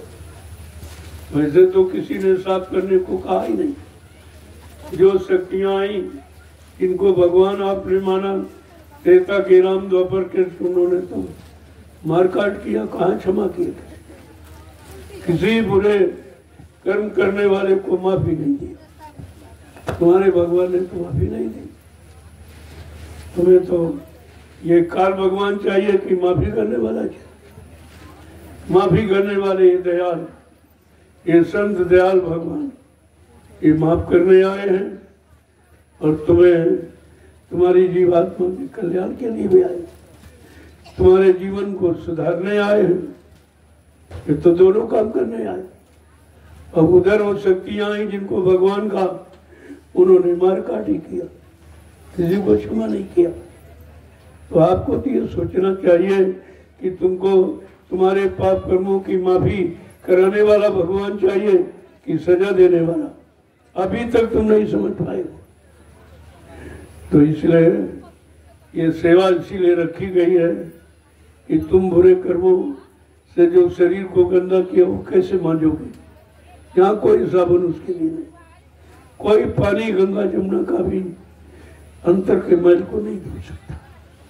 वो ये परमार्थी सेवा ही, क्योंकि इसमें तुम्हारा कोई स्वार्थ नहीं। इसलिए अगर स्वार्थ होता, लोभ लालच होता, उससे भी कोई काम नहीं होता। जैसे परिवार में बाल बच्चों की सेवा करते हो उसमें कोई परमार्थ नहीं। समाज की, देश की सेवा वो भी मान सम्मान अधिकार के लिए करते हो, उसी में कोई परमार्थ नहीं।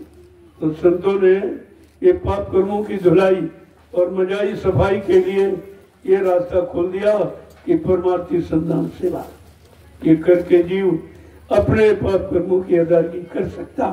ये अवसर आपको मिला, करना चाहो तो कर लो, नहीं तुम जानो तुम्हारा काम जानो। रास्ता आपके लिए तैयार कर दिया गया और रास्ते पर चलोगे तभी तो मंजिल तय होगी। इसलिए कुछ न कुछ जरूर किया कर। यहाँ तक कहा गया, अरे कुछ अगर नहीं करता है लापरवाह, लोगों के लिए क्या कहा, कुछ न कुछ किया कर। और कोई काम न हो तो अपने कपड़े फाड़ के सिया कर। अरे यानी कहने का मतलब कुछ करना चाहिए। ये सेवाएं ऐसी हैं आप कर भी सकते। वहां गए आप, चलो फावड़ा नहीं चला सकते, कोई डेलिया खा रही तो वहां से भर दिया, इसमें कौन सा मेहनत है और फल आपको मिलेगा। डेलिया का फल तभी मिलेगा, बात समझने की।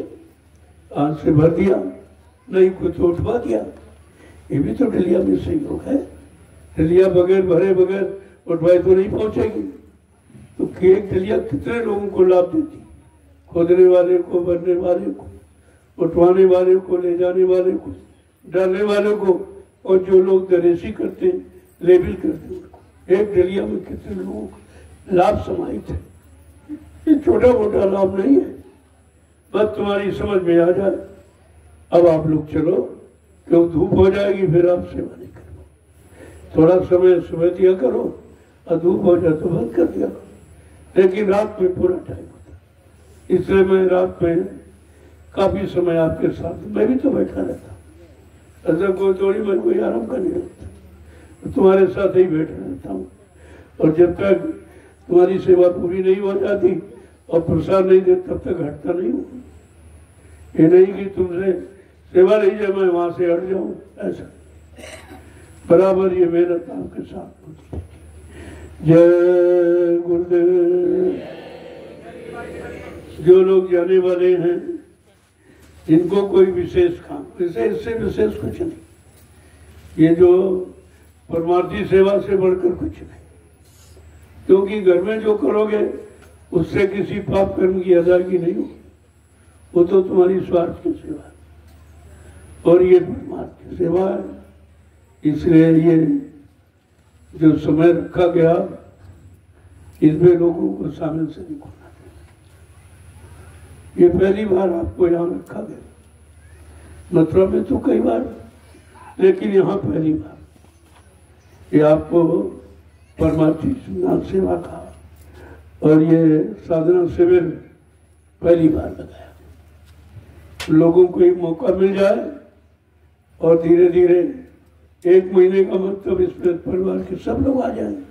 कोई 2 दिन के लिए, कोई 1 दिन के लिए, कोई 5 दिन से, जिसको समय मिला धीरे धीरे सब आ जाए। तो आप जाओगे तो घर वालों को भी तो वो भी आ जाएंगे। तो 1 महीने में सबको मौका मिल सकता है। ऐसा सोच के रखा गया। और इसके बाद जो प्रेमी रामशाला में सेवा कर, देखो सारे हिंदुस्तान में जय गुरुदेव आध्यात्मिक सेवाश्रम रामशाला में से सीतापुर उत्तर प्रदेश, ये खबर सारे हिंदुस्तान में फैल गई कि रामशाला गांव में एक आश्रम का निर्माण हो गया। यही आश्रम आगे कार्यालय बनेंगे और सतयुगी व्यवस्था का संचालन इन्हीं आश्रमों से होगा। केंद्र में 25 महात्मा होंगे। इसी तरह प्रांत में, जिले में, तहसील में, ब्लॉक में, न्याय पंचायत, ग्राम सभाओं में उनके द्वारा सतयुगी व्यवस्था का संचालन होगा। इन स्वार्थी लोभी लालचियों के द्वारा नहीं होगा। सतयुग ऐसे थोड़ी आ जाएगा। और सतयुगी व्यवस्था में सबको सुख शांति मिलेगी, सबको न्याय सुरक्षा रोजी रोटी तो ऐसे इन स्वार्थी लोभी लालचियों से थोड़ी मिलेगी। इनका तो काम आप देख रहे हो 70 साल से ये क्या कर रहे हैं। ये सब अपनी व्यवस्था बना रहे हैं और इनको ये नहीं मालूम जो तुमने चुरा छिपा के, अरे राजा कहीं अपनी जनता से चोरी करता और जनता से चोरी करेगा तो भी पाएगा। नरक में भी जगह नहीं मिलेगी। क्यों? प्रजा राजा की पुत्र होती है, पुत्रवत पालन करता। अपने पुत्र के समान राजा अपनी प्रजा की सेवा करता। उससे कोई कपट नहीं करता, कोई छल नहीं करता, कोई चोरी नहीं करता, कोई छिपाव नहीं रखता और राज को उसके खजाने से 1 पैसा खर्च नहीं करता। अपने शरीर, अपने बाल बच्चों, परिवार पर कुछ न कुछ राजा बादशाहों का इतिहास पढ़िए, राजाओं का कुछ न कुछ वो काम शरीर से करते थे, उसी से अपनी परवरिश करते थे। और राजकोष का धन वो प्रजा की आपत्ति परेशानियों की मतलब तो खर्च किया जाता।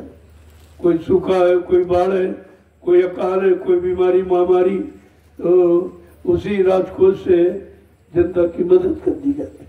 ये राजा का कर्तव्य था। लेकिन आज तो कोई है नहीं कर्तव्य, सब कर्तव्यहीन है, विहीन है। इनको कर्तव्य का होश ही नहीं, इनको अपने कर्म धर्म का होश नहीं कि हमारी प्रजा के प्रति सच्चा धर्म क्या है, सच्चा कर्म क्या, सच्चा कर्तव्य क्या है, हमें क्या पालन करना चाहिए, कुछ नहीं, सब खत्म। इसीलिए तो सतयुग लाने की जरूरत पड़ गई और वो भी 1000 वर्ष के लिए। ये निजी व्यवस्था है महापुरुष की, वैसे नियम है नहीं। धर्मशास्त्रों में तो लिखा कि एक युग समाप्त होता तब दूसरा आता। अभी तो कलयुग का प्रथम चरण ही 5500 वर्ष ही निकल पाए और महापुरुष ने बीच में ही आवाज लगा दी कि कलयुग में कलयुग जाएगा और कलयुग में सतयुग आए। ये अनोखी आवाज। और कहा मैंने अपनी तपस्या त्याग के बल पर ये आवाज लगाई। ये किसी के भरोसे नहीं, अपनी तपस्या त्याग के बल पर 1000 वर्ष के लिए सतयुग लाऊंगा और सबको नया सुरक्षा रोजी रोटी की व्यवस्था बनाऊंगा और जो जीवात्माएं जुड़ जाएंगी और रास्ते पर चलने लगेंगी उनको घर पहुंचाऊंगा। ये दोनों काम आपके बोले। इसलिए उस समय की तैयारी की जा रही है और इनको उस समय की खबर ही नहीं है। इनको विश्वास नहीं कि अच्छा समय कभी आए, क्योंकि ये समझते कि ये बुरा समय बचे रहे तो हम लूटते खाते रहे। अरे भाई सुख सदा रहता नहीं तो दुख का भी अंत है। यहाँ तो नित्य परिवर्तन है। तुम कैसे यानी सुख को अपने व्यक्तिगत सुख को, व्यक्तिगत आराम को यानी परमानेंट स्थान दे दोगे? ऐसा नहीं है। ये कुदरत का यहाँ परिवर्तन हमेशा करती रहती। तो आगे उसी समय की तैयारी हो रही जिसके इनको खबर नहीं। मैं बताता बराबर हूँ, ऐसा नहीं कहते कि बताया नहीं, हमको जानकारी नहीं दी, इसीलिए तो मैं सूचना देता हूँ। कर्मचारी अधिकारियों को निमंत्रण काट देता। ये सबसे बड़ी सूचना, सबसे बड़ा आदर सम्मान। लेकिन अब तुम आदर सम्मान कराना नहीं चाहते, या तुमको हमारा आदर सम्मान हजम नहीं हो रहा। कोई बात तो जरूर है, लेकिन मैं ये काम हमेशा करता हूँ। कोई कार्यक्रम होगा फौरन उनके पास निमंत्रण काट जाएगा और प्रसाद जाएगा। प्रसाद भी भेजता हूँ, ऐसा नहीं है। अब तुम आओ ना हो, ये तुम्हारी जिम्मेवारी। ये तो आगे समय बताएगा कि तुमने हमारे इस काम में कितनी उपस्थिति दी, कितना आपने सहयोग किया, क्योंकि तुम सहयोग करते हो इधर उधर। अभी कुंभ में मेला लगा, सब सरकार का खर्चा पूरा, और उससे कुछ नहीं मिलना। ना कोई संदेश होता, ना कोई आत्मा के कल्याण का, ना शरीर की रक्षा का, कुछ नहीं। केवल हुड़दंग होता और वहां कुछ नहीं। वहां पूरा सहयोग, और जहां से काम होना तो हमको जरूरत भी नहीं, उनको देना नहीं, हमको जरूरत नहीं। हम क्योंकि हमारा काम सच्चाई का। यहाँ झूठ तो होता नहीं कुछ, यहाँ लोगों को बहकाया भरवाया जाता नहीं, यहाँ किसी से धन उगाही की नहीं जाती कि तुम इतना दे दो, इतना दे दो, इतना कुछ। इस चीज से मैं बहुत दूर हूँ। लेकिन जो स्वेच्छा से प्रेमी देता, भाई हमारा भी कुछ लग जाए, तुम नौकरी करते, छुट्टी नहीं है, हम आ नहीं पाते, समय नहीं दे पाते, चलो हमारा कुछ नहीं लग जाए। जिसके अंदर ऐसी इच्छा, ऐसी मतलब यानी सेवा की भावना होती है, उसका मैं लगा रहा हूँ। ये जमीन ली जा रही, और ये रहने की जो भी सुविधाएं छोटी मोटी हैं आपकी अभी, वो सब आपके धन से की जा रही। ये सब तुम्हारा है, तुम्हारा रहेगा। यहाँ कोई इस तरह का झगड़ा नहीं है कि कोई अपने नाम व्यक्तिगत करा ले तो उसका हो।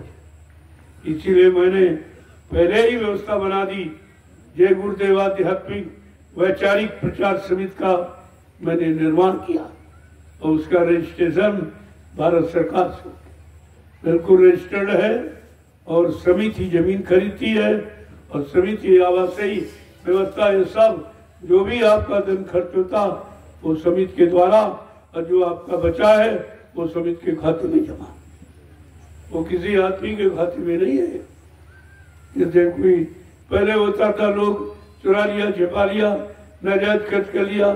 मैंने पहले ही कह दिया था कि मथुरा की कोई घटना अब दोहराई नहीं जाएगी। सीधी बात आपके सामने, और ये हो रहा आप देख लें। मीडिया पत्रकार भी बड़ा परेशान हुई, भाई चलो इतना बड़ा कार्यक्रम हो रहा, लाखों आदमी आ रहे हैं और जा रहे हैं, मतलब, और कोई सहयोग नहीं सरकार से। आखिरकार ये कैसे करते, कहाँ से करते? तुमने आके देख लो, आज देख लो कि रोटी इतने लोगों को कैसे मिलती। परिवार ज्यादा हो जाता, रोटी मिलना मुश्किल।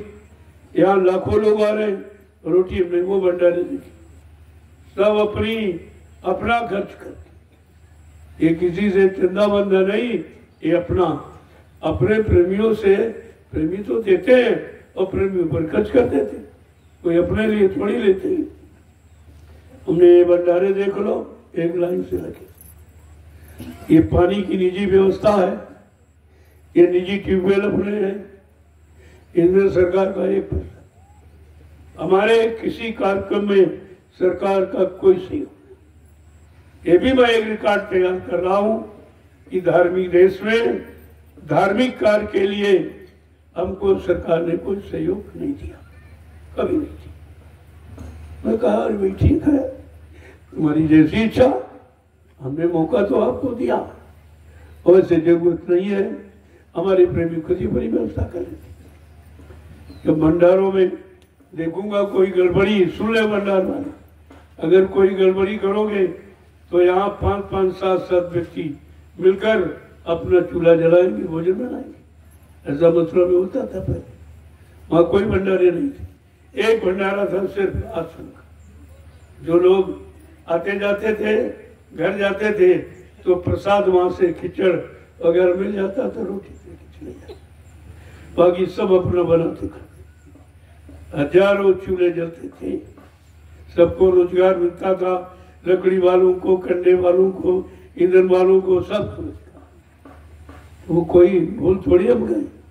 जरा सा गड़बड़ी देखूंगा भंडारों में तो फौरन 5-5, 7-7 लोग मिलके अपना भोजन बनाने लगे। ये तो सब व्यवस्था यहाँ, ऐसा नहीं है कि तुम्हारे से कोई व्यवस्था चलती है। तुमको अगर सेवा करना तो कर लो, तो नहीं करना तो हट जाइए। आप देखो कितनी अच्छी व्यवस्था, कोई शिकायत नहीं, जैसा चाहे वैसा बना के खाए। ये पहले भी होता था, जब से ये भंडारे चल गए तभी से विवाद हो गया, तभी से आपका मन खराब हो गया, आपकी जबान खराब हो गई। अब आप तो ढूंढते भाई अच्छा भोजन कहाँ है, किस भंडार में, उसी तलाश में होते रहते।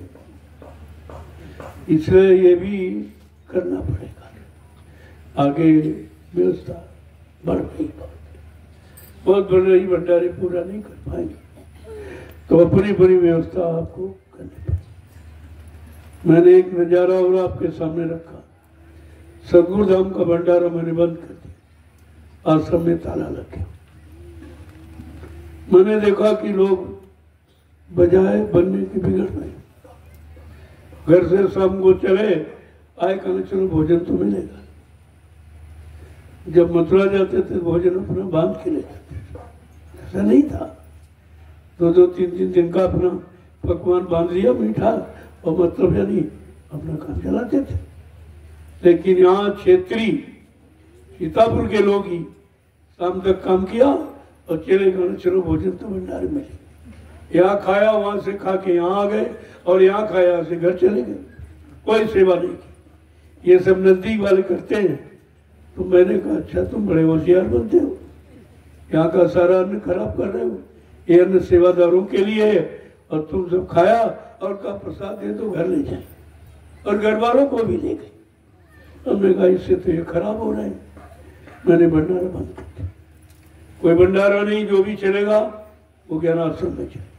सारी भीड़ यहाँ आ रही है, कार्यक्रम सब यहाँ हो रहा है, व्यवस्था यहाँ लिया जा, यही चलेगा और कहीं नहीं चलेगा। कोई भंडारा नहीं, सब बंद कर दिया। और धीरे धीरे अगर इसी तरह तुम्हारी नीति देखूंगा तो सब बंद करते चला जाऊंगा। अंत में आपको अपने आप पर मतलब डिपेंड होना पड़ेगा कि अपने आप पर मैं डिपेंड रहा। अगर हमारी चीज व्यवस्था नहीं अच्छी लगती है, तुम व्यवस्था को खराब कर रहे हो, बिगाड़ कर रहे हो, तो अपनी व्यवस्था में रहो, हमें कौन तकलीफ। तो इसलिए पहले समझो, अभी तो इंतजाम आपका है। जब से भंडारे चले तभी से विवाद हो रहा, पहले विवाद नहीं था। जब से मार्केट दुकानें तभी से गंदगी फैल गई, पहले कुछ नहीं था। लोग ना कोई टेंट आपके डेरा था, अपना अपना ताना और बस उसी के। तभी कहा गया था 4 मीटर बुम जामना ओढ़ने का, 4 मीटर बिछा, ये हमेशा अपने साथ रखो, और हर हमेशा काम आएगा आपका। तुम किसी के सहारे क्यों रहते हो? स्वयं स्वावलंबी बनो, और जिससे सहारे रहोगे और जिसकी सेवाओं का प्रयोग करोगे, उतनी तुम्हारी कटौती हो जाएगी। इतना तुम न सेवा करते हो, न इतना भजन करते हो, जितनी तुम कटौती करा देते, तभी तुम खाली रहते हो। कह रहे ये नहीं बन रहा, ये नहीं बन रहा, वो नहीं बन रहा, तो बनने के लिए आपने रखा ही क्या, सब खर्च कर डाला। इसलिए ये व्यवस्था सब बनाई गई। कहा कि सफाई अभियान, सरकार ने अरबों खरबों रुपए खर्च कर डाले, लेकिन सफाई अभियान संपन्न नहीं हुआ, वो नहीं संपन्न हुआ। और आपको ये संपन्न है अगर आप मान लें कि हर प्रेमी खुरपी लेके आए, अपने खुरपी झोले में कोई प्लास्टिक की थैली, एक औजार भी आपके साथ, सब्जी काटना हुआ, फल काटना हुआ, गड्ढा खोदना, 4 डंडे गाड़े और फल से मुंह में मत लिया, मकान बन गया आपका। ये सब काम करेंगे। और जब आया तो पूछ लिया भाई दिशा मैदान के लिए किधर जाना, थोड़ा दूर चले गए, वहां गड्ढा खोद दिया, गड्ढा खोद दिया 1 फुट का, और जितने दिन रहे आप उसी में जाओ और रोज मिट्टी पैर से खिसका दो, कहीं बदबू नहीं और कहीं किसी तरह की अव्यवस्था नहीं होगी, और तुम्हारा खेत इतना उपजाऊ होगा कि 3 साल तक खाद नहीं डालनी पड़ेगी। ये सब व्यवस्था है और लाभ की है, इसमें कोई नुकसान नहीं किसी का। लेकिन सरकार ने जो व्यवस्था बनाई है वो इतनी दूषित प्रदूषित है कि मतलब 70% तो बीमारी फैल गई। जब घर में गंदगी रखोगे तो बीमारी तो निश्चित है। पहले का आदमी पढ़ा लिखा नहीं था, लेकिन घर में भोजन करता था और दिशा मैदान खेत में जाता था। अब ये पढ़ा लिखा क्या कर रहा, ये होटल में भोजन करेगा और दिशा मैदान घर में करेगा। घर में अंतर कितना है, 1 ईंट का, इधर किचन है इधर लेटिन है, सारे कीटाणु के भोजन में जाते हैं। आधी बीमारी तो आप अपने से पैदा कर रहे हो और कहते बड़ा सरकार बड़ा इंतजाम करी, बड़ा इंतजाम बीमारी का कर रही, इंतजाम तुमको डॉक्टरों के पास जाने का इंतजाम कर रही और कोई नहीं। और हमने ये सिद्ध कर दिया, अगर आप लोग इसे अपना लो तो तुम्हें दुनिया का लोग नमन करेगी। एक दिन सारा हिंदुस्तान तुम्हारे सफाई अभियान को याद करेगा। 1 पैसा का खर्चा नहीं और किसी तरह का कोई प्रदूषण नहीं, कोई गंदगी नहीं। और ये लोग जो घर में लेट्रिन बनवाते हैं और ये 10-10 फुट 15-15 फुट के गड्ढे खोदते हैं, और जहाँ जल स्तर नीचे है तो लेट्रिन का पानी और तुम्हारे हैंडपंप का पानी एक ही मिल जाता, वो जल भी खराब हो गए। सब गंदगी, सब बीमारी पैदा करने का तरीका और डॉक्टरों को आमदनी कराने का और दवा बनाने मिल फैक्ट्रियों को लाभ देने का है और जनता को बीमारियों से मारने का है। ये इरादा राजा का है। आपको तो समझ में नहीं आता कि राजा कैसा होना चाहिए और प्रजा का राजा के साथ क्या समझ, क्या सोच, क्या व्यवहार होना चाहिए। अब तो आप भूल गए। यहाँ तो सब तरफ का संदेश हो रहा आपको। जय गुरुदेव। अब आप चलिए अपनी जो जहाँ सेवा कर रहा हो या जहाँ ये लोग बतावे वहां चलिए। मैं शाम को मिलूंगा सबसे, तब रोज भी कोई ये नहीं कर सकता मैं मिलती, चाहे 2 घंटे लग जाए चाहे 3 घंटे, सबसे मिलता हूँ, सबको प्रसाद देता हूँ। यहाँ ये कोई डर भय नहीं कि वो छिपके बैठ जाऊं, किसी से मिलूं ना, कोई फोर्स रखूं, कोई सुरक्षा गार्ड, ये सब क्या। यही तो पहचान आपको होनी चाहिए। जहाँ सच्चाई है वहाँ किसी की जरूरत नहीं, कोई रक्षा सुरक्षा, क्योंकि जो गलत करता है उसको डर है, वो अपनी सुरक्षा का इंतजाम करता है। यहाँ तो कोई कुछ नहीं, यहाँ जो भी हो रहा तुम्हारे सामने हो रहा, जो तुम सेवा दे रहे हो तुम्हारे सामने लगाई जा रही, ये जमीन खरीदी जा रही और ये तमाम काम और भी आपके लिए है। पानी की व्यवस्था के लिए ट्यूबवेल बनवाना, उसमें खर्चा, ट्रैक्टर आपके लिए कि टैंकर पानी पहुंचाए, तुम्हारे खेत को जोते, कुछ फसल हो जाए जो आपके काम आ जाए, तो इसमें बड़ा खर्चा, छोटा मोटा खर्च नहीं, बहुत। और धीरे धीरे सब आपकी सेवा से पूरा हो रहा। मैं तो कोई सेवा मांगता नहीं, जैसे अन्य लोग 4 अंकों की 5 अंकों की सेवाएं मांगते हैं और आप देते रहे हो अभी तक, लेकिन यहाँ ऐसा कुछ नहीं। कोई सेवा 1 रुपए की मैंने कभी नहीं मांगी। कोई कह ही नहीं सकता कि हिंदुस्तान में मैंने किसी से 1 रुपया मांगा और काम पूरा। यही तो लोगों को आश्चर्य होता है कि सेवा भी नहीं लेते हैं और इतना बड़ा काम विस्तार कर दिया। 3 आश्रमों का निर्माण हमने, अब तो 4 हो गए, अब तो 4था भी, पता नहीं कितने भी बन जाएंगे। तुम हमारे किस किस काम में आश्चर्य करोगे। आपको भी अपनाना चाहिए। आपके लिए मैं खुला प्रमाण प्रस्तुत करता हूँ। तुम मथुरा का एक आश्रम सुरक्षित नहीं रख पाए हो जो 45 करोड़ जीवों का बना है, और जो कब्जा किए उनका बने भी नहीं हो। उन्होंने तो कुछ किया नहीं, वो तो जबरदस्ती कब्जा किए घूम रहे। अरे वो तो 45 करोड़ प्रेमियों का है, किसी एक व्यक्ति का है नहीं और न होगा। और तो प्रशासन की कमी थी जो उस समय जबरदस्ती पगड़ी बांध के वो ड्राइवर को, शराबी को बैठा दिया वहां। ये तो लोगों को समझना चाहिए कि हमारी पाक साफ संस्था, पाक साफ ट्रस्ट था और आपने उसे गंदा कर दिया और इतने गंदे लोगों को बैठा दिया जो शराब, कबाब, मुर्गा मीट के सिवा कोई काम ही नहीं करता। आपको तो विचार करना चाहिए था। और उधर वो एक भी आश्रम सुरक्षित नहीं रह पाया, सब जमीन निकल गई जो प्रेमियों में दान में दी थी। इन लोगों ने प्रचार किया कि बाबा जी मर गए, तो कहा अरे भाई हमने तो बाबा जी को दी थी, अगर मर गए तो हमारी जमीन वापस करो। तो धीरे धीरे सब सरकार ने भी जिस जमीन को अपना कब्जा किया गया था, सरकार ने फिर से वो कब्जा कर लिया और वो कुछ बोला नहीं क्योंकि वो खुद ही चोरी में बैठा। उसे खुद ही डर है कि हम तो नाजायज कर रहे हैं। नाजायज बैठ गए गति का अधिकारी अराबी शराबी कोई होता तो इतना भी नहीं समझ पाए ये महापुरुष की गति है और तुमने उसे बदनाम और कलंकित किया है, ये सजा तो मिलेगी और सबसे ज्यादा तुम्हें मिलेगी। वो एक है बैठने वाला और बैठाने वाले अनेक है, तो तुम्हारी कमी है, कमी तो तुमने की है।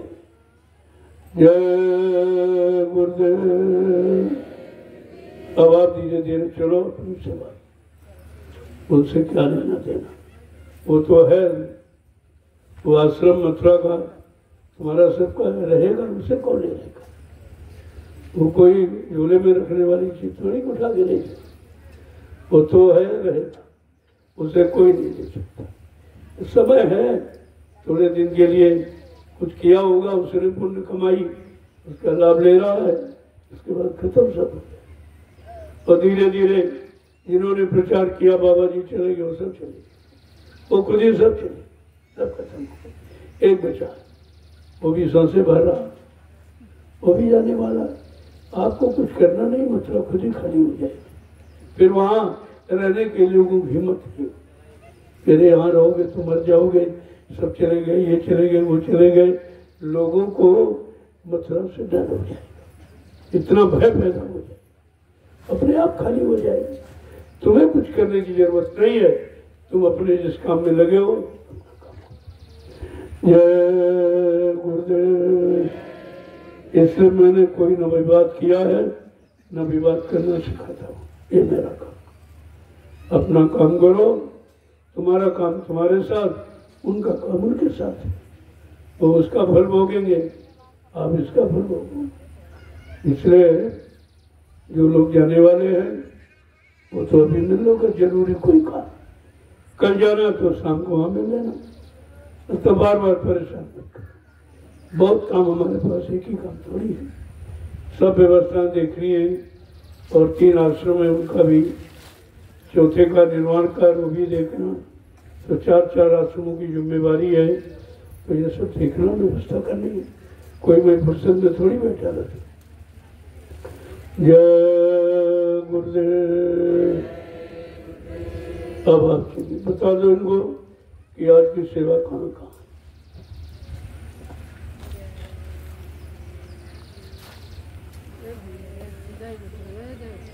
जय गुरुदेव।